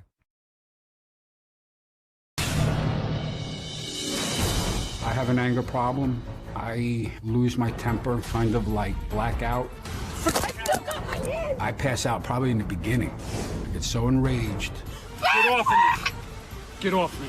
I guess my body can't handle it anymore, and then I hit the floor. Evo. It could range. I've been out 30 minutes for 45 minutes. Are you okay? I have no memory of what happens when I pass out. I don't even remember hitting the floor. Kathy has told me that when I was passed out on the floor, Nico would say to her, "Huh, he's on the floor again," without a care in the world. Now, Kathy and her husband Evo are both perplexed about why Evo's passing out. Kathy says their teenage son Nico also doesn't remember how severely his rages are afterwards. Yes, I feel like I'm addicted to video games. On a typical day of my life, I wake up around 9 or 10, so I eat, go on my devices, talk to my friends. I stay in here playing games and stuff about 13 or 14 hours every day. I don't really exercise. I don't hang out with friends outside or anything. I don't play sports. I mainly play video games till I go to bed, and my bedtime is like 11 o'clock at night. I don't want to go to school because it's just boring. Why? Don't raise your hand at me. Don't raise your hand to me. Then get the Don't throw anything at my face. My fits of rage, they just keep like pushing me and pushing me and pushing me, as in saying, "Get off, Nico, take a break, blah, blah, blah." If you don't leave me alone, I swear to God. If they keep bugging me, I will blow up. I don't want it! I need to know. I'm a second away from throwing this right at your face. I broke this controller by throwing it across the room because I was angry. The main thing I get mad with my mom about is not letting me stay on my devices. My relationship with my dad, it's not too well. We fight about me not getting on my devices. Okay, keep running your mouth. Go ahead. Keep recording, I don't you'll care. get arrested. Run your mouth. Because sometimes he explodes and hit me on the head and stuff. When my dad gets angry, he tends to throw some of my stuff and hit me. Get out. Stab you. Leave him alone. Get out of the room. Stab you tonight! It hurts a lot and it bothers me. He hits me on my face. Sometimes he breaks my glasses because he slaps them off my head. You and start hitting back. Give me my Get off of me. Get off me. I plan to get a job when I'm older. I don't know what I would do, to be honest. I'm excited to meet Dr. Phil. I would ask him how I can change my anger. What do you think makes you as angry as you get? I honestly don't know. When you're screaming at her and yelling at moms and threatening to smash her in the face with your controller, how do you feel afterwards? Feel really bad about it. This is Nico's gaming anger. Let's take a look at this. Nico, you don't tell me. Let me play, Kathy! Who do you think you're talking to? You're the one who's making me even more mad, for sake! Leave me alone! Nico. Leave me the alone. I'm already pissed off enough, Why? Kathy.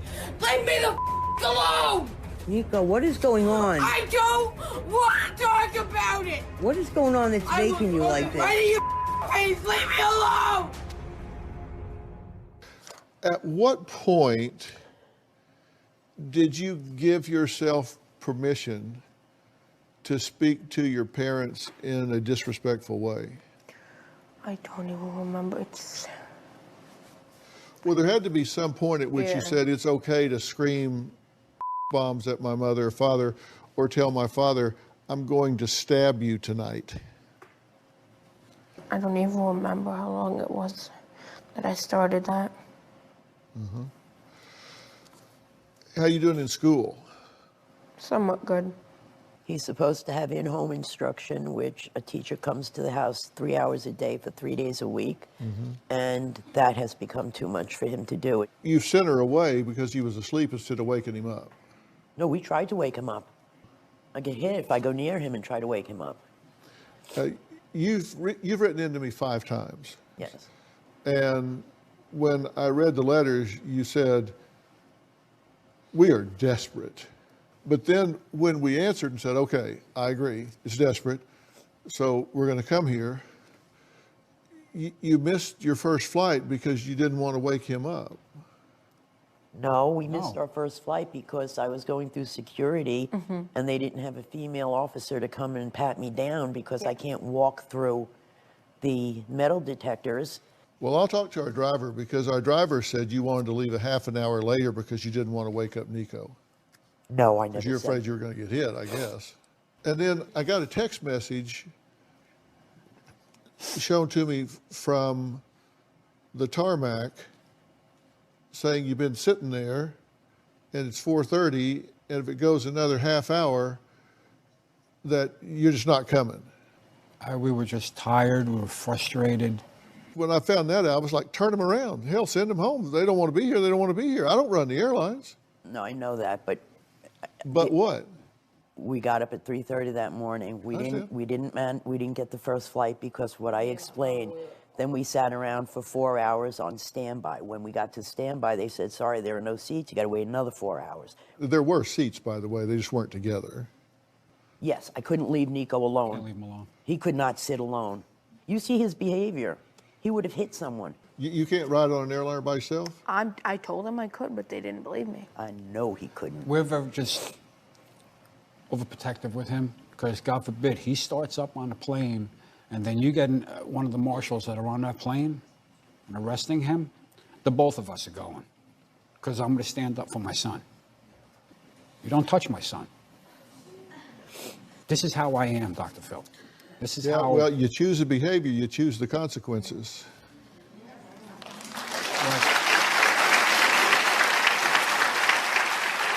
Coming up, Kathy says Nico has charged over $4,000 on her credit card for gaming tokens and faces zero consequences. I'm wondering why. We'll talk about that when we come back.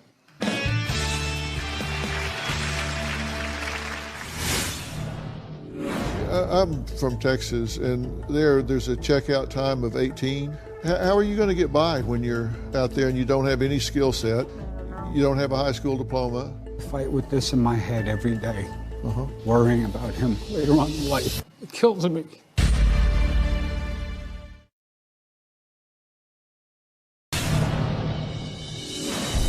I don't want it! When Nico gets really angry at me, instead of him calling me mom, he'll say, all right, Kathy, enough, Kathy. Let me play, Kathy! Because he's trying to exert his power over me, like calling me by my first name. What's going on? I swear to He seems to think that he's going to get what he wants by bullying me that way. I think it's very disrespectful. I swear to God, Kathy.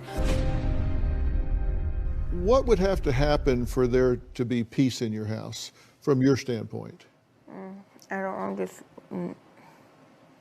probably just letting me play my video games whenever I want. So you wouldn't be expected to do any chores, you wouldn't be expected to go to school and get an education. You just want to be rolled up in a blanket playing a video game. No, not just playing, but I would do school and stuff. Well, you're not doing that. You're not doing that though, right? No, not often, but So why would you start doing it all of a sudden? I don't know. So at this point, you're not going to school, so you're basically just playing your video games, sleeping, eating, playing video games, sleeping, eating, playing video games. Okay, so I'm from Texas, and there's a checkout time of 18.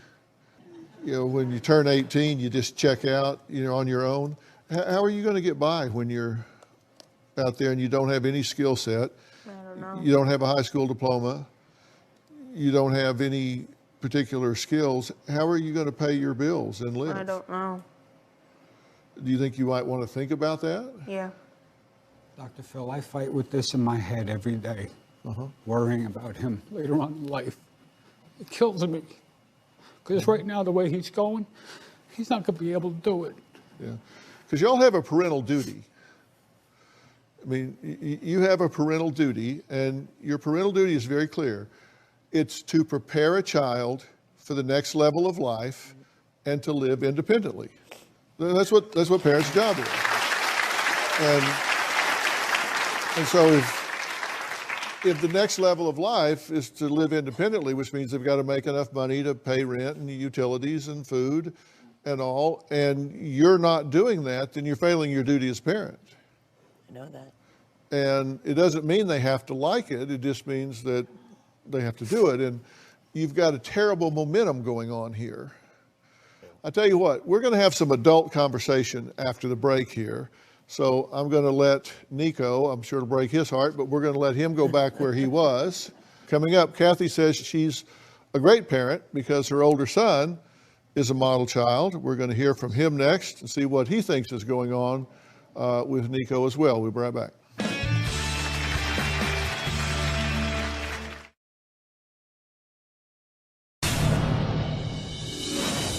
This is Nico's container of medicines that he's currently taking.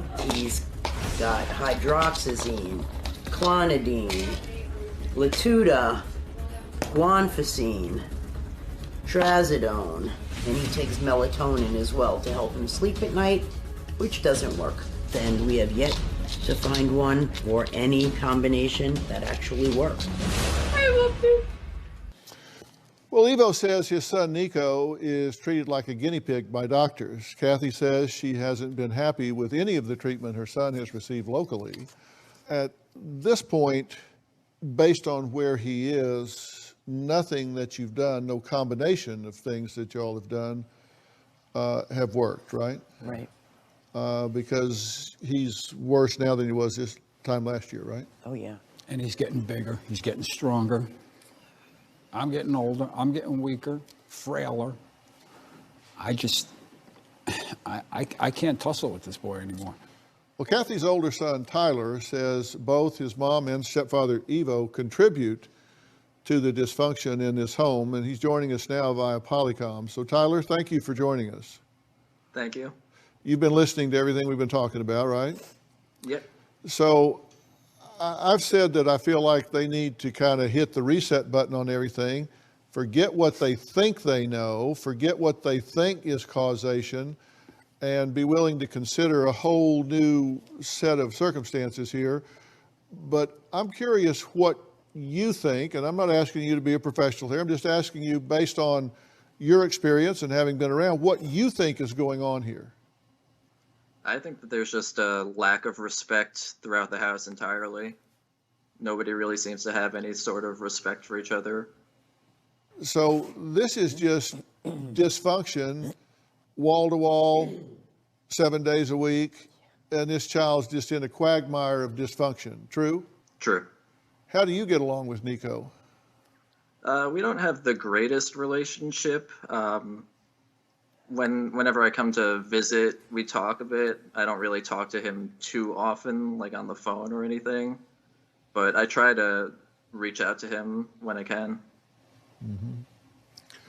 If this continues the way it is, with Evo's rage and anger and Nico's disrespect for both of them, and Kathy's really being beat down in the way that she is, where do you think this is headed? I think that Nico's going to wind up having to be in some sort of home, I think. I don't think that they'll be able to keep taking care of him the way that things are going. Yeah, well, I'm one of those that believes when you get into something that is this dysfunctional from this many angles, you have to do what I call shake it up to break it up. And that means you can't just go in and kind of cherry pick. You pull him out, he's the squeaky wheel. Right. But we can take him out and do A, B, C, and D, and then put him right back in the situation. It won't be 72 hours before all the triggers that were there start getting pulled again, and you're right back in the same situation that you are now. Right. But I do have a plan, and the plan is multi-sided and multi-layered. And I think you are going to be shocked at what I think needs to happen here. We'll be right back.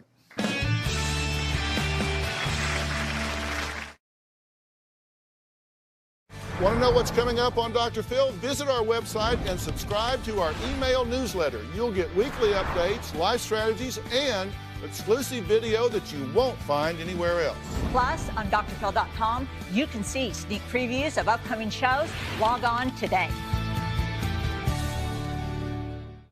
This home is so dysfunctional at this point that this problem is over y'all's pay grade. I don't think all the best intentions in the world, I don't think either one of you or the two of you collectively can solve this problem on your own. I've asked a very good friend of mine that I have great respect for to be here in the audience today, and that's Shane Gallagher. Shane is the executive director of Wingate Wilderness Therapy. Shane, you guys can help him, true? Oh, absolutely. You could say that Nico needs a device detox. So he will absolutely be detoxed, not just from, he won't have access to electronics, but the mind patterns are going to be changed because he's going to be in a natural environment. So circadian rhythms, all of these things that a growing boy actually needs, he's just going to get in a very natural way.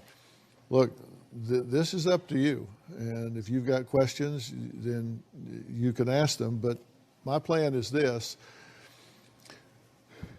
He goes there from here today. I don't have a bit of problem telling him this, but he needs to hear you two, shoulder to shoulder, make a responsible parenting decision and tell him, we've made a decision as your parents, and this is where you're going. That's the first thing that needs to happen. Second thing that needs to happen with you, I highly recommend that you allow yourself to go to a trauma-based center called Onsite, just outside of Nashville, Tennessee. Now, Onsite is the worldwide leader in intensive workshops and treatment specializing in those that have been through emotional trauma. And I think it'll be the greatest gift you ever give yourself in your entire life. And because if we do this with Nico and we don't do what we need to do with the two of you, there's no point in doing anything with him. We have to change this family across the board. Okay? Do we have a plan? Yes. Okay.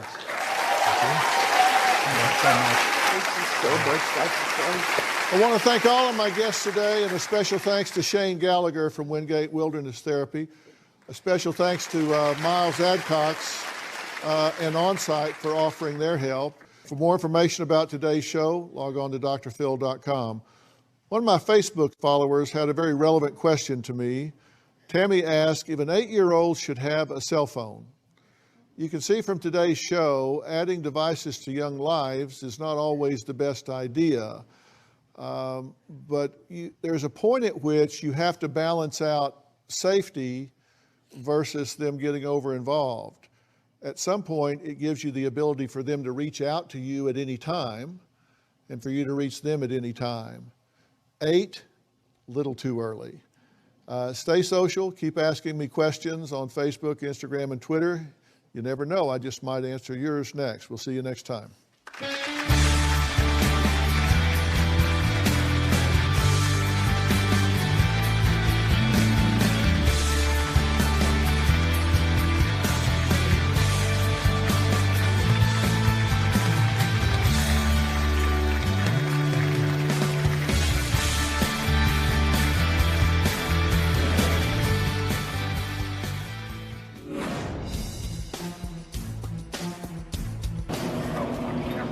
We've been doing this for 2 years. When he gets either enraged or stressed, he goes unconscious. Can you hear me, Evo? Can you talk?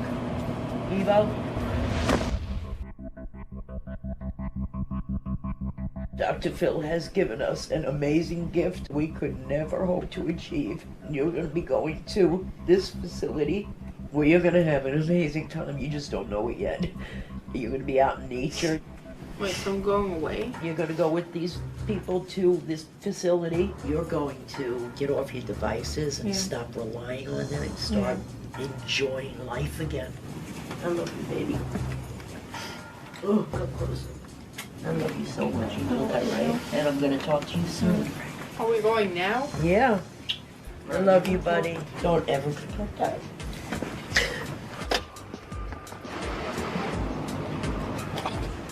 Bye, buddy.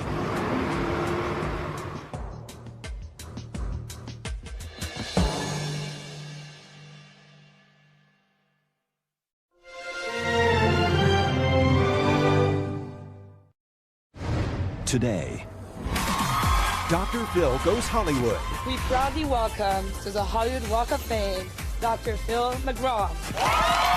With Kathy Bates, Ronnie Dunn.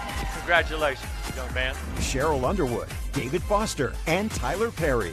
It is my hope that everybody understands the impact that this man has had on all of us. God bless you.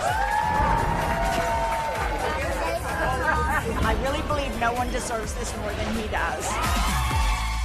Plus, I am my mother's sole caretaker. Cheyenne cooks, cleans, does her laundry. But is Mom, Here she is, and you're waiting on her. as sick as she says she is? Let's just get to the point. You're getting conned. Well, it has been an exciting and busy weekend for me. After 18 seasons, 3,100 shows, almost 20,000 guests, I was honored this past Friday with a star on the Hollywood Walk of Fame. It was a surreal moment for this old Texas boy seeing my name along this legendary Hollywood landmark. And just like the first day when I started this show, my friends and family were right by my side. Take a look. Do we have any Dr. Phil fans today in the house? We're very excited to have you all here today to honor Dr. Phil. I love Dr. Phil because he's so real and he tells it like it is. Love watching Dr. Phil. What's up, man? Congratulations. We are honoring Dr. Phil McGraw with the 2,688th star on the Hollywood Walk of Fame. In 2008, I had the privilege of receiving our Brooks and Dunn star. The night before the ceremony, Billy Gibbons says, how about we do a few celebratory shots of tequila? The next thing I know, the guest surprise presenter was Dr. Phil with his lovely wife, Robin. And we're standing there, and I kept feeling Robin doing this. You smell like hell, you smell like tequila. So I got my free counseling lesson from Dr. Phil. That'll sober you up, by the way. I'm proud to say that I'm a friend of Phil McGraw's. Congratulations, young man. Ladies and gentlemen, let's give a round of applause for Walk of Famer and film star Kathy Bates, Cheryl Underwood, Dr. Travis Stewart, and Dr. Drew Orban. When I think about a star, I think about positive light, something that is a compass to help people find their way. And that is what Dr. Phil has been to so many of us. He has taken this incredible gift of psychology and used it to help so many of us along the way. It is my hope that everybody understands the impact that this man has had on all of us. So I just want to thank you, Dr. Phil, for your wisdom from the bottom of my heart. I'm so excited that you will be immortalized here forever, so people will look down and remember what you have done for all of us. So God bless you, sir. Thank you. From my heart, thank you. I'm proud to now declare today Dr. Phil McGraw Day in Hollywood. Well, thank you so much, and I echo all of the gratitude and thanks to the Chamber and the Walk of Fame. Look, today is a really special day for me. I've never known anybody that was a true success that was a solo. And I look at that star, and it's got 5 points to it, and I really think about wanting to break those points off and share them with everybody that's been so critical to my success. And the first one I would break off, I would give to my wife, Robin. We've done over 3,100 shows, and she's been there for every single one of them. And she is not just an observer. She is such a vital part of that show. People ask me all the time, Dr. Phil, who do you go to? Who do you go to for counsel? Well, that's who I go to for counsel. She's always got my back. I would break off the second point, and I would give it to Miss Oprah. No doubt about it. That's just another woman in my life that's been launching and mentoring me. She and a very dear friend of mine, Greg Mydell. Stand up, Greg. Greg and I have been working together for now, I guess, 19 years. And I have to tell you, every time I talk to him about business, I learn something every day. So, Greg, thank you so much. And I'd break the third star off and I would give it to Carla Pennington and the entire staff at the Dr. Phil Show, which she leads as the executive producer, the only one I've ever had. The fourth point I would break off and give to CBS and Paramount and King World. The fifth point I would hang on to, because I'm proud to say my job's not for everybody. If you have a need to be loved by strangers, you don't want to do my job. I have two sons, Jay and Jordan. Jordan is not here today, I'm sorry to say. He's in Paris. He's on tour opening for the Jonas Brothers, so I say, hey. Jay tells me sometimes, Dad, wow, it's truly like we wake up in a movie every day. And I say, don't miss it. Star in your own life and drink it in. Success is a succession of moments. And believe you me, this is one of those moments today. And I am taking my own advice and I am drinking it in. And God bless all of you for honoring me and taking the time out of your lives to be here. This really means a lot to me. Thank you, thank you, thank you. We proudly welcome to the Hollywood Walk of Fame, Dr. Phil McGraw. Oh, wow. Thank you, thank you.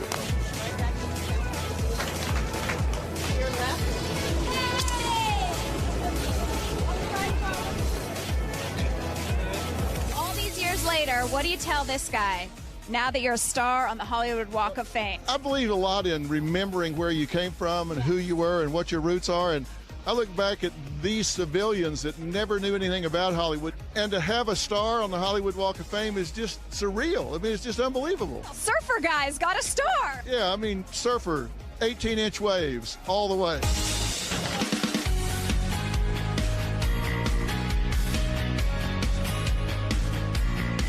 I've actually been a part of the Dr. Phil Show from the very, very beginning. When Phil and I first spoke about the star on the Walk of Fame, I said, are you kidding me that you don't have a star on the Walk of Fame?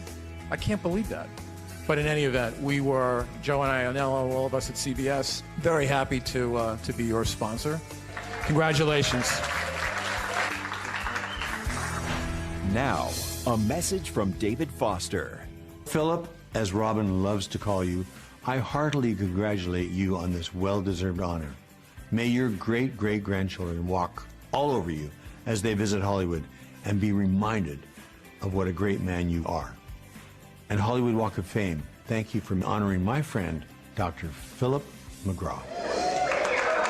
Today was a celebration, but knowing that that star is going to be there forever is so exciting. And I think my kids being there, his grandkids being there, is a great symbol of how this is going to last for generations to come. That star on the Hollywood Walk of Fame, well deserved.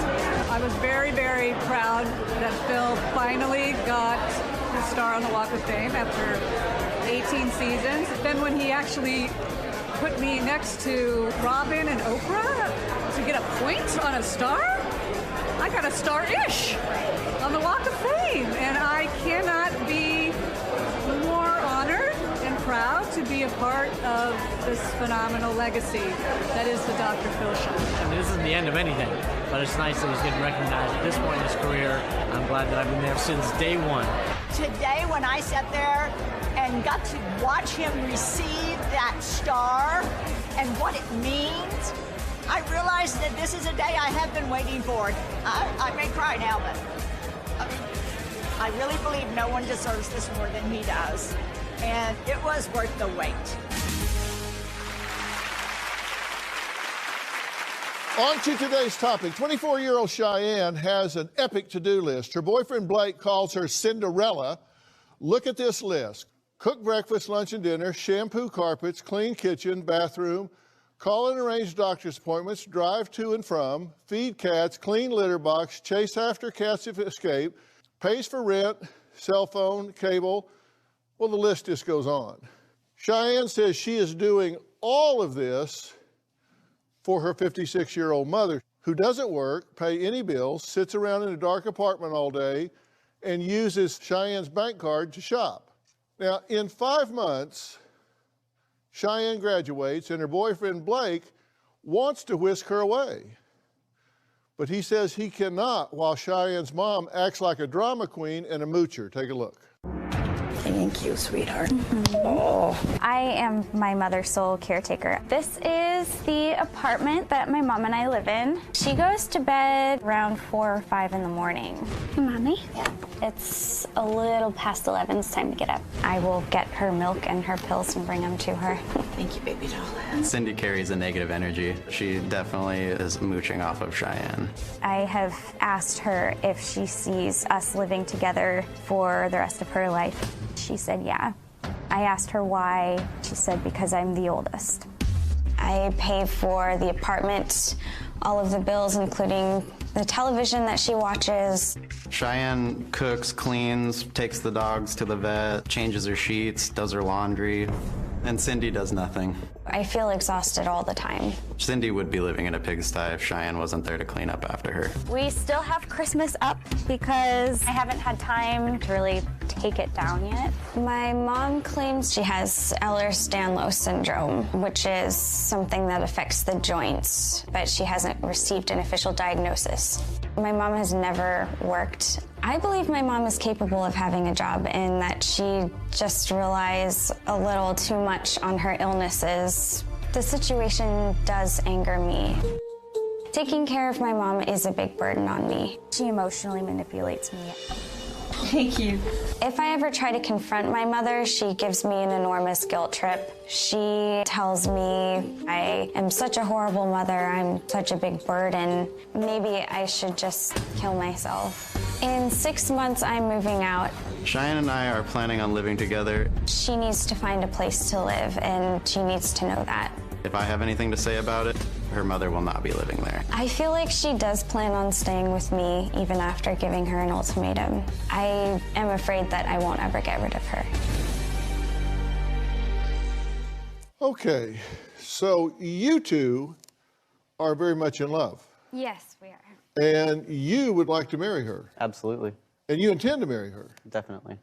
But you don't want to marry her with her mother hooked on to her, bleeding her dry, mentally, emotionally, financially, energy, every kind of way. All of the above. What's wrong with your mother? My mom is pretty depressed, has a lot of anxiety and fears. She has some physical problems that make it difficult for her to walk. And what are they? We do know that she has severe arthritis in her knees. She's just gotten a kind of diagnosis from a doctor. The doctor kind of thinks that she has Ehlers-Danlos syndrome, but she hasn't had an actual official diagnosis of it yet. How do you kind of get diagnosed with something? I believe it was a nurse practitioner, and she said, oh, you have this. And so since then, my mom has been looking it up, and she feels like it So fits her Dr. pretty Google well. gave it to her. Kind of, yeah. Okay. Here are her actual quotes about this.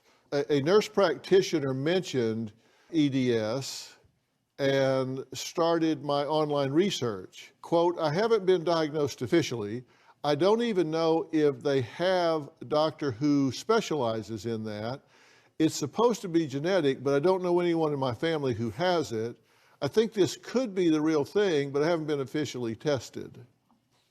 That's a long way from having a disease that is debilitating to the point that you are 100% dependent on someone else and bleeding them dry.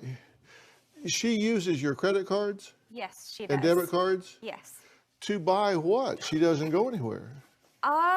She uses them to buy things like makeup, candles. She buys it off these TV channels, right? Yes. Is she banned from QVC? Yes, she is banned from QVC. How do you get banned from spending money?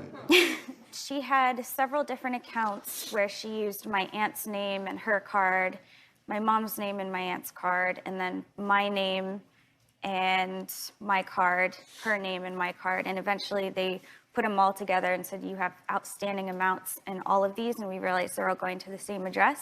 So you are not allowed to buy from us again until you pay back all your debts. Let's just get to the point here, okay? You're getting conned. Yeah. You're getting conned. How am I doing? You're doing great. I agree with everything you're saying. Your solution to this is to get a secret card. Yes. That your mother doesn't know about. Yeah. Now, how does that sound to you when it's said back to you? I have a mother, an adult, that's living with me. I'm supporting, I'm taking care of. She's run my cards into the ditch. So my solution is to get a secret card she doesn't know, as opposed to holding her accountable for her immature, irrational behavior.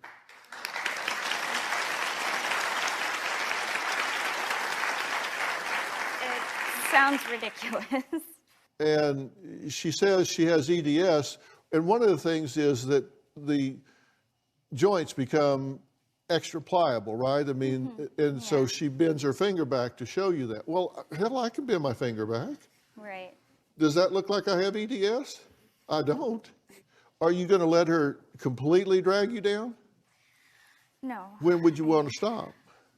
I plan to stop as soon as possible. I've been working with my therapist to try and learn to be more assertive and not. What's your therapist say about your mother? She says pretty much the same thing. She is afraid that she's using me, and she's afraid she's using you. Okay, well, I'm a little more outspoken than that. Your mother's using you.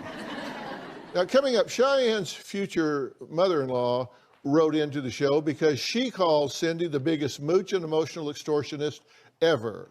We're going to meet Samantha next.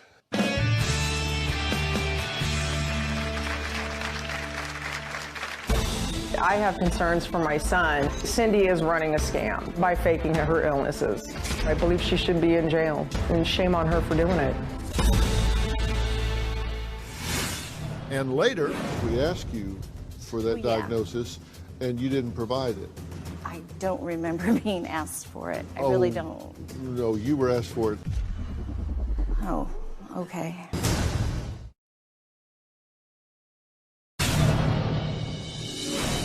My mom uses a cane pretty often now. We need your walker today. I don't think so. I don't believe she needs the cane all the time. I do feel she is trying to find some sympathy by using the cane. A lot of it has to do with her wanting to keep me feeling like I need to take care of her and feeling sorry for her.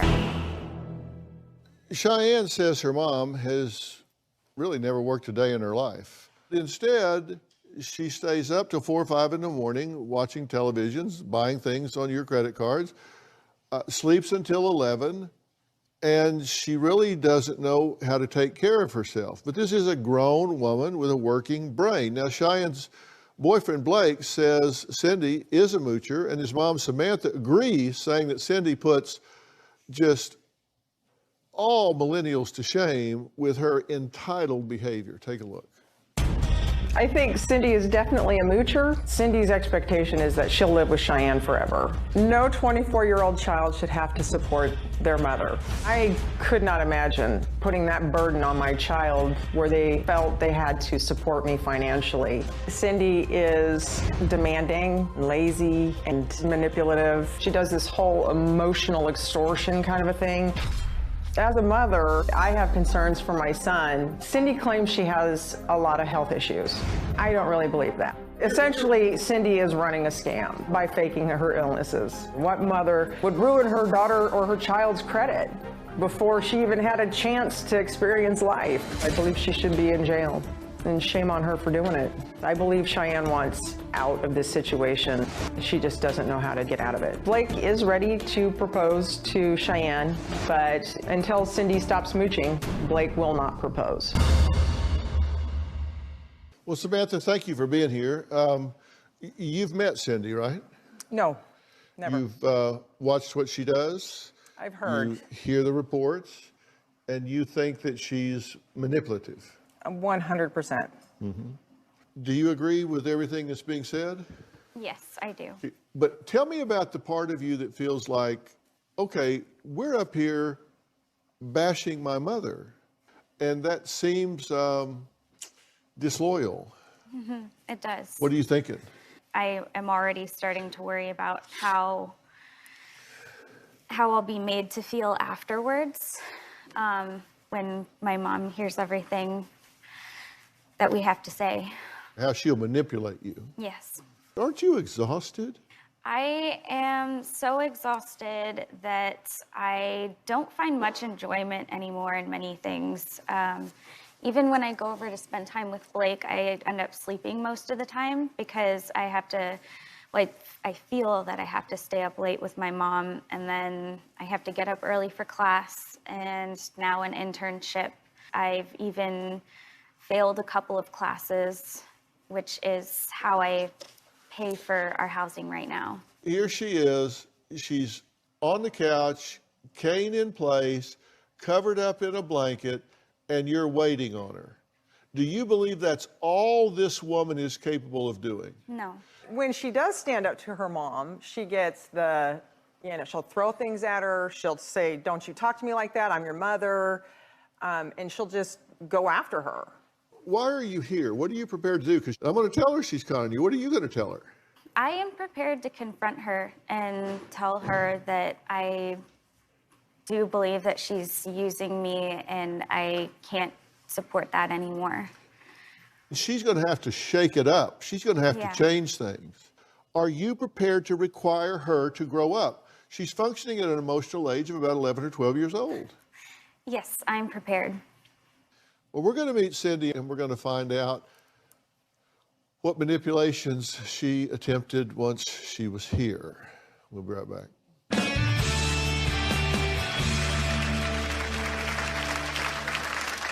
I don't know what I'd do if Cheyenne kicked me out.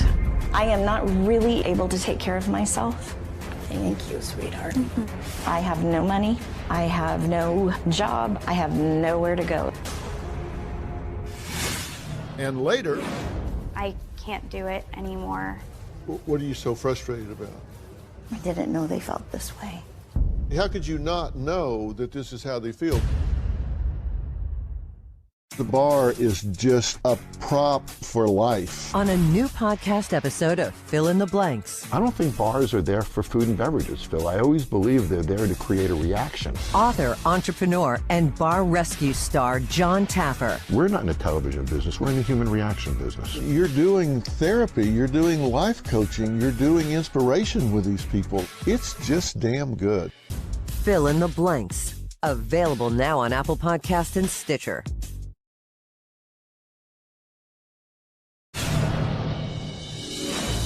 I stay up really late. I used to watch a lot of shopping networks, and it became like an addiction. It made me feel better when things got worse. I do get some makeup once in a while. It was like Christmas every day when you'd get something in the mail, and trying to fill that void I have felt for a long time. My mom was taking my money to shop on the home networks. I have used my daughter's credit card. She was not aware of it. I knew I had taken it too far. The debt that my mom has run up shopping on my account has ruined my credit. My mom has spent close to $10,000 of my own money. I am very embarrassed. I am.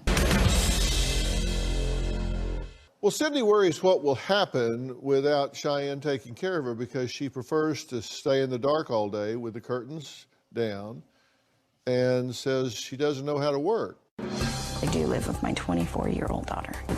I can take something so you don't spill it. Cheyenne pretty much helps take care of me physically as well as financially. My muscles are in pain all the time. I very much feel like I'm a burden on my daughter. At this moment, I don't see any other choice. I am not really able to take care of myself. Thank you, sweetheart. Mm-hmm. The fact that she helps take care of me as much as she does make me feel quite bad. I'm in this situation because I got a divorce 8 years ago, and it was messy and ugly, and I was naive. I've never had a job. I was a stay-at-home wife and mother. I couldn't hold down a job now.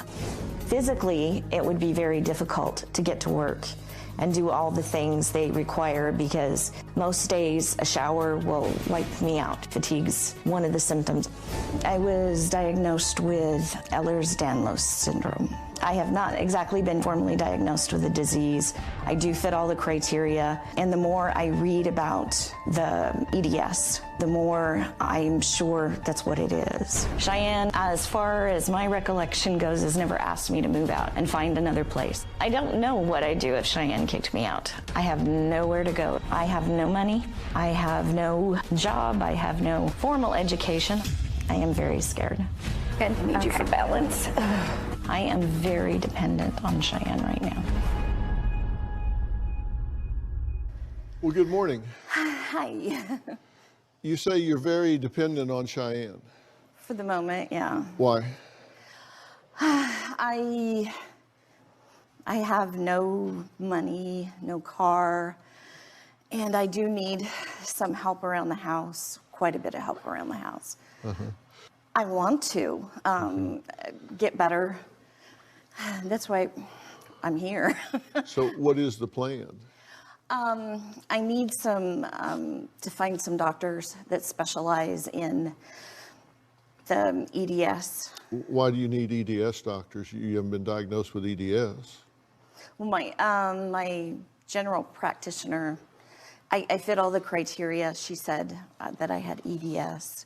But well, no, actually, you haven't been diagnosed with EDS. You were told by a nurse practitioner that you had some commonality with some of the symptoms of EDS, but you haven't been diagnosed with it because we asked you for that diagnosis and you didn't provide it.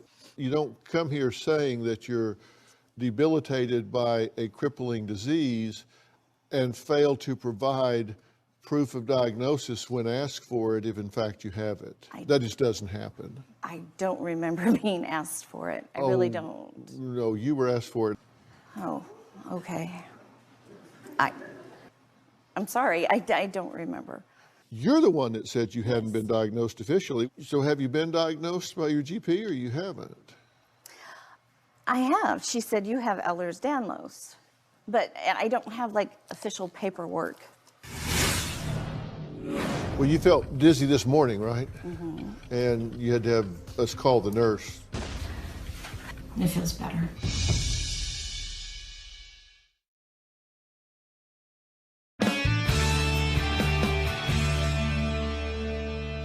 You say you feel badly about being so dependent on your daughter.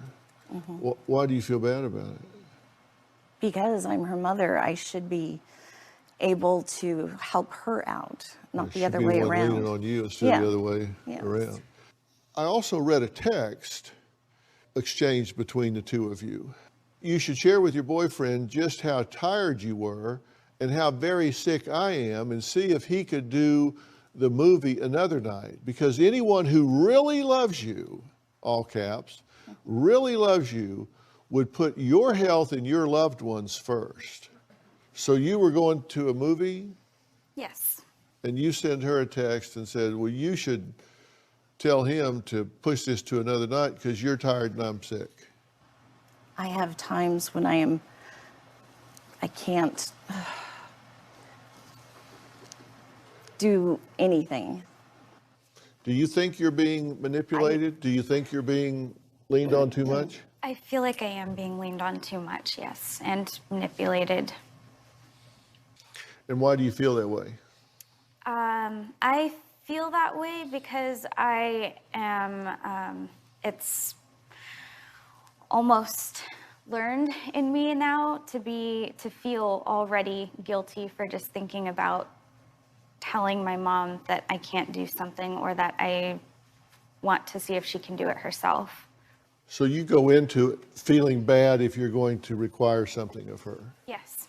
What is your plan if she just simply can't do everything for you that she's doing now? I don't know. Because that's where she's headed. Can you start to contribute? Can you start to pull your own weight? Can you do the things that any contributing member of society would do? I can do a few things around the house more. Well, you felt dizzy this morning, right? And you had to have us call the nurse over to check you, right? No, my back was hurting and I asked for a heating pad if they had one. Right. And you've been in pain for 24 years, you said? 21 since Cherokee was born. Well, Cindy says she wasn't feeling too well this morning, so let's take a look at what not feeling well, what that experience is for her. The pain from my arthritis in my back and knees were starting to hurt really bad, so I asked for a hot pad to help ease it. It feels better. Just the getting up and moving around as much as you have has kind of aggravated the situation? Yeah. Okay. Well, coming up, Cindy has another daughter too.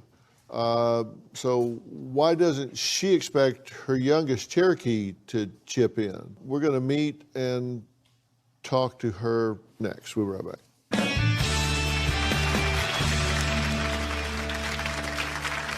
My sister has never had a childhood because she's been taking care of my mom.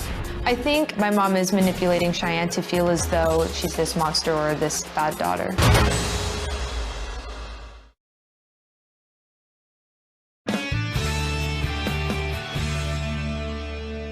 Well, Cheyenne's boyfriend, Blake, says Cindy is really using Cheyenne and ruining her future, ruining her credit, ruining everything about her. Now, Cindy's younger daughter, Cherokee, says that she knew early on to distance herself from her mother and has no intention of ever taking care of her. Take a look. I think my mom should get a job. She's been dependent on someone her whole life. It was first her parents and then her first husband and then my dad and then my aunt. So my mom is planning on and wants to live with my sister for the long haul. I don't think it's fair. My sister has never had a childhood because, you know, she's been taking care of my mom. I think my mom is manipulating Cheyenne to feel as though she's this monster or this bad daughter. And she has been guilt tripping her for years. She'll start to pull a card saying, you know, you're my daughter, you're supposed to take care of me, saying, I just want to go to sleep and never wake up, or I just want to curl up in a ball and die. My mom is a negative energy in the home for Cheyenne. Well, thank you for joining us. You have a different dynamic with your mother than your sister does. Yes. Tell me why. I stayed with my dad, so I grew up kind of with my dad going to high school, and then afterwards I decided I want to go to college outside of the state, and so I've just kind of been removed, you know, physically too, so. Right. Do you think she's as sick as she says she is? I do believe that she is in pain every day with her arthritis in her knees and everything. I feel as though that she is more sick mentally, and that's kind of making the physical pain worse. So what are you going to do here? What do you want from your mother? Tell her what you want from her that you're not getting. I would like help for myself by you helping yourself. Would like you to start figuring out where you can live on your own, separate from me. I can't do it anymore. I just like to be respected as my own person with my own life and to be given the space to go ahead and pursue it.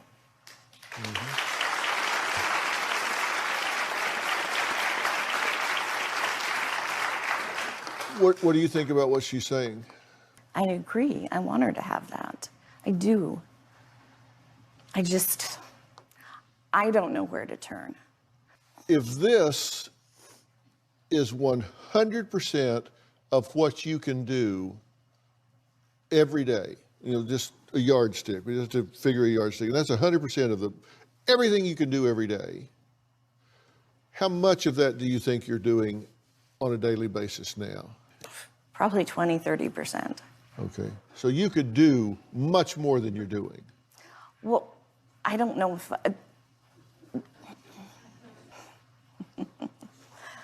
There's a lot more that could be done, yes. I don't have...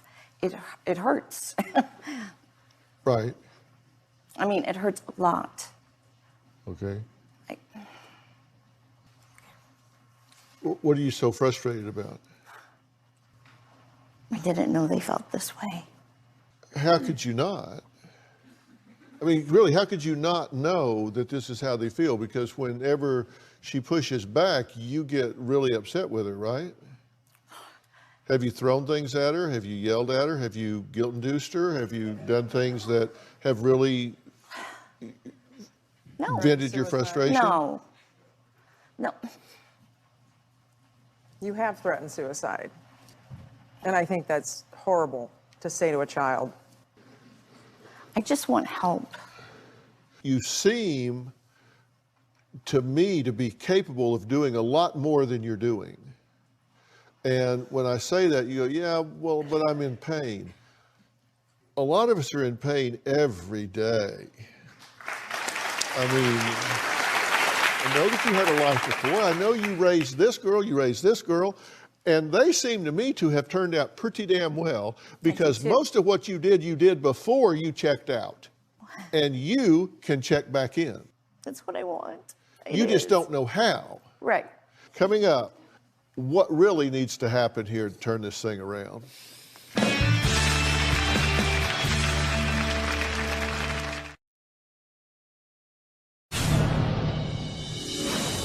I am very vulnerable right now.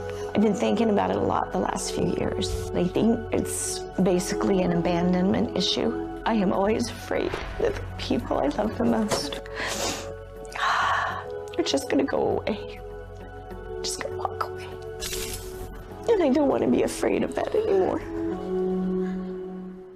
Look, most of your life, you've been a very productive woman. You've contributed, you've been an active member of society, and somehow or another, your skill set became to be manipulative and dependent on others because it seemed like the line of least resistance, but it came at a very high price.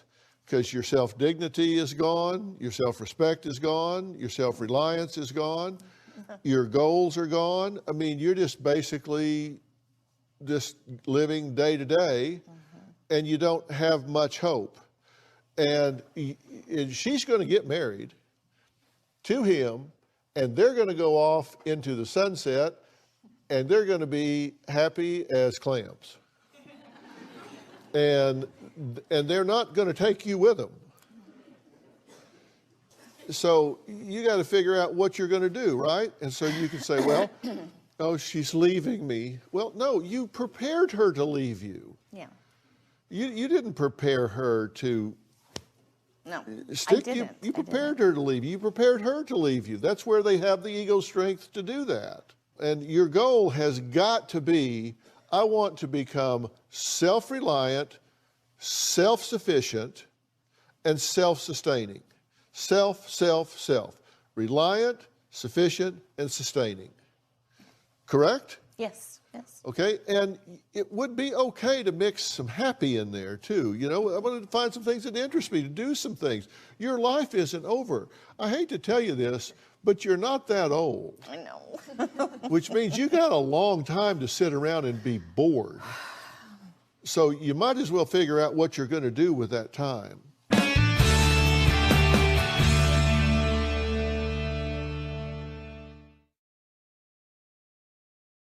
Want to know what's coming up on Dr. Phil? Visit our website and subscribe to our email newsletter. You'll get weekly updates, life strategies, and exclusive video that you won't find anywhere else. Plus, on drphil.com, you can see sneak previews of upcoming shows. Log on today. Now, I don't know what's wrong with you. Unlike your GP, I have to do tests to figure that out. I can't just kind of look at you, bend your finger back and say, well, she's got this or that. I don't know until I actually find out what's wrong with you. And then I want to get you a life coach. A life coach that is going to work with you on a regular basis to make you a plan to begin to execute a strategy to get yourself back into your life. And I've arranged that through an organization called Cast Centers. It's run by my good friend and founder and CEO, Coach Mike Bayer. You spent 48 years of your life with things working really, really well for you. Yes, I did. You're worried that your mother's going to be upset with you. Yes, I am. I don't think she is. Are you upset with her? No. You should be thrilled with her because she's creating a changing day in your life. Right? I want to thank all of my guests today, and a special thanks to Cass Centers and Coach Mike Baer. For more information about today's show, you can log on to drphil.com. Now, one of my Facebook followers, Mary, asked, what's my biggest regret in life? Well, one thing's for sure. I have zero regrets about fulfilling my duties as a parent. I've always taken that serious. If there was one thing, and it really is pertinent to you, when we're young, we take our health for granted. And when I was crashing motorcycles and running into people and stuff, that all seemed like, hey, you shake it off, but you pay for it later. So if I could undo a few of those things, I might. Stay social. Keep asking me questions on Facebook, Instagram, Twitter. You never know. I just might answer yours on the air. We'll see you next time.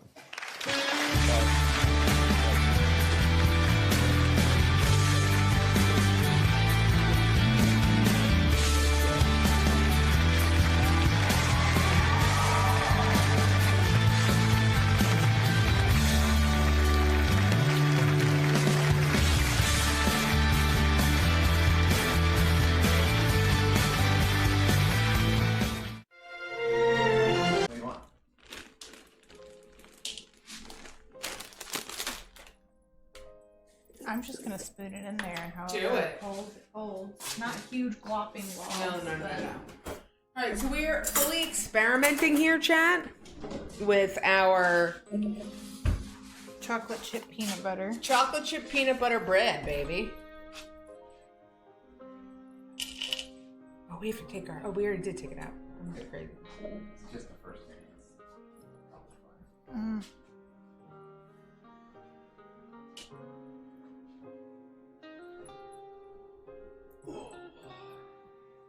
No idea how this is gonna work.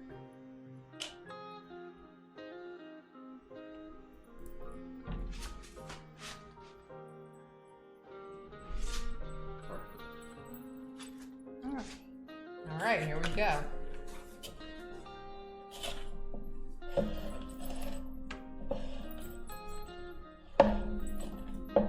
So this is peanut butter and what? Chocolate chip. Oh.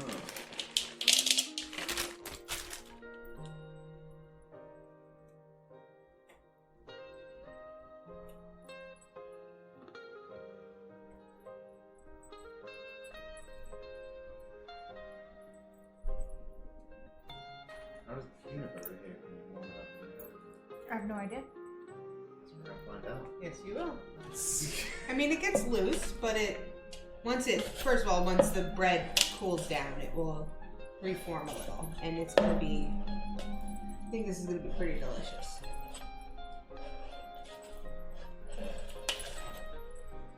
Oh, look at that! Yes.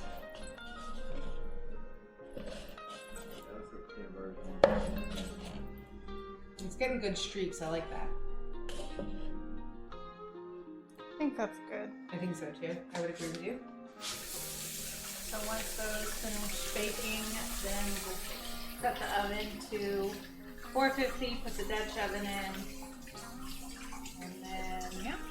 And then there you go. Do you want to start the fudge one so you can put it in the fridge? Okay. We don't have to. Yeah, sorry.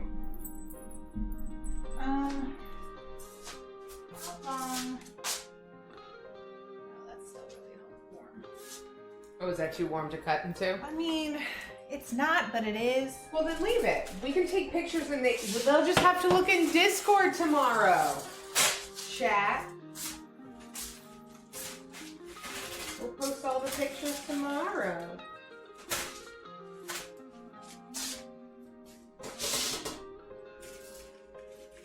I guess it's okay to cut it. It's okay? Yeah.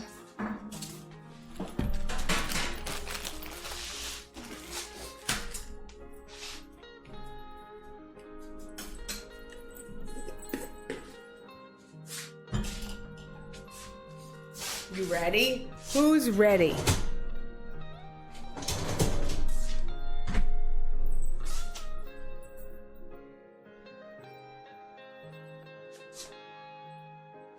Are you baking? How many bakes you? So you bake a loaf every night in your dreams, India? India was the one who voted for 3 cheese, by the way. So India voted for 3 cheese. Monsieur JC voted for garlic herby cheese. And we had 2, technically 3 votes if you count Alka for peanut butter chocolate chip.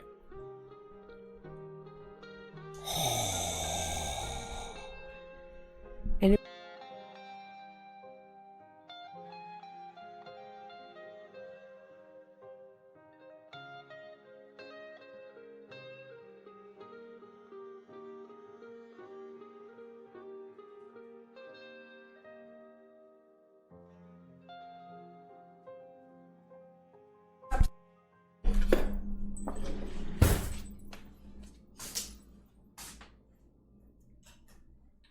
Chat, if you ever see the microphone turn red, we're muted.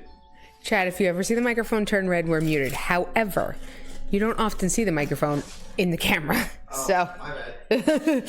sometimes you do, sometimes you don't. I also have my other bread over here that I haven't finished. Oh, that looks good. I'm going to have that tomorrow.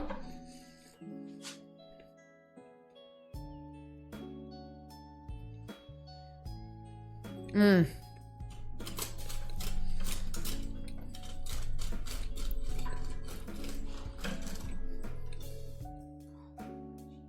Mm-hmm.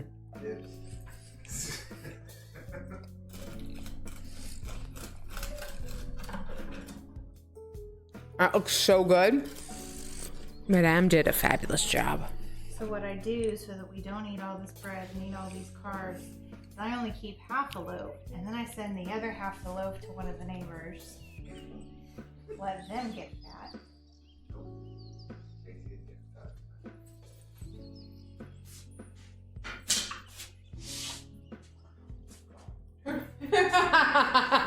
He's happy, baby.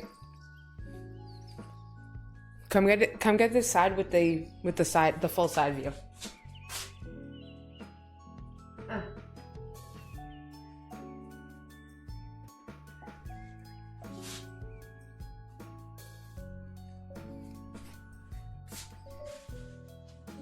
Isn't that knife really cool, India?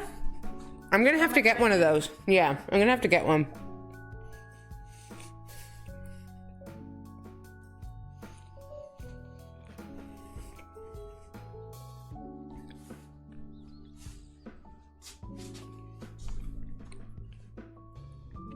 The Lumpling Laura Madame JC crossover. Killing it. Killing it tonight. Alright. Once this last batch of cookies comes out, we're going to put the peanut butter chocolate chip cookie bread in the oven. And then we're going to find someone to raid. Because we're all tired.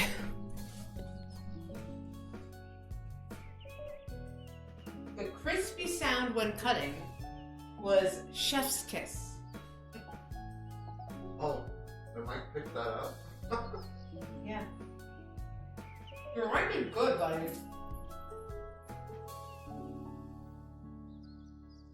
Arlington is there?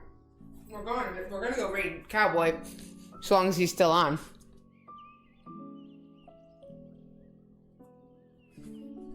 I'm gonna leave him on so I can see if he ends.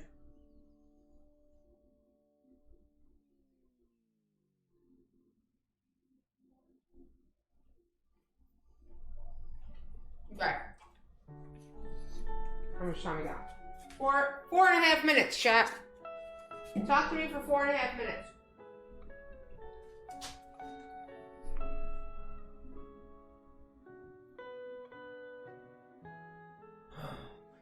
I think everyone's tired here.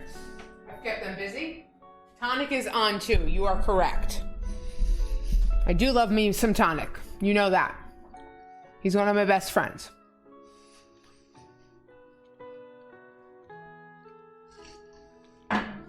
He's the jealous one. He's the jealous one? You said. Oh, he's jealous because, oh yes. I got a text last night from Tonic. Tonic is a delight. And Tonic texted me last night telling me that he missed my hugs. Because honestly, my hugs are pretty fucking awesome. And I don't blame him. But also because he's one of my best friends and he's a pretty cool dude. And he told me to tell the JCs how lucky they were that I was here. So, you know, we're just letting everybody know that they're lucky I'm here. All right. I'm not being narcissistic at all. I don't know what you're talking about. Tonic is a delight. You're right. If Cowboy ends, we will go to Tonic. But I haven't rated Cowboy in a while because of he had changed his streaming schedule. So I want to go say hi. And I feel like I did get to raid Tonic one of the last times I streamed, so. But please do not take my not rating Tonic to mean anything other than I'm just rating somebody else. Tonic knows where he stands with me. Thank you for watching the fun stream. This was a delight. Thank you, JCs, for letting me take over your kitchen. Naturally. Here comes Doesn't like that. Mr. Odin, who is unhappy. This is the cat that bothered me, that came to talk to me while I was going to the bathroom this morning at 8 o'clock in the morning. He's like frozen right now.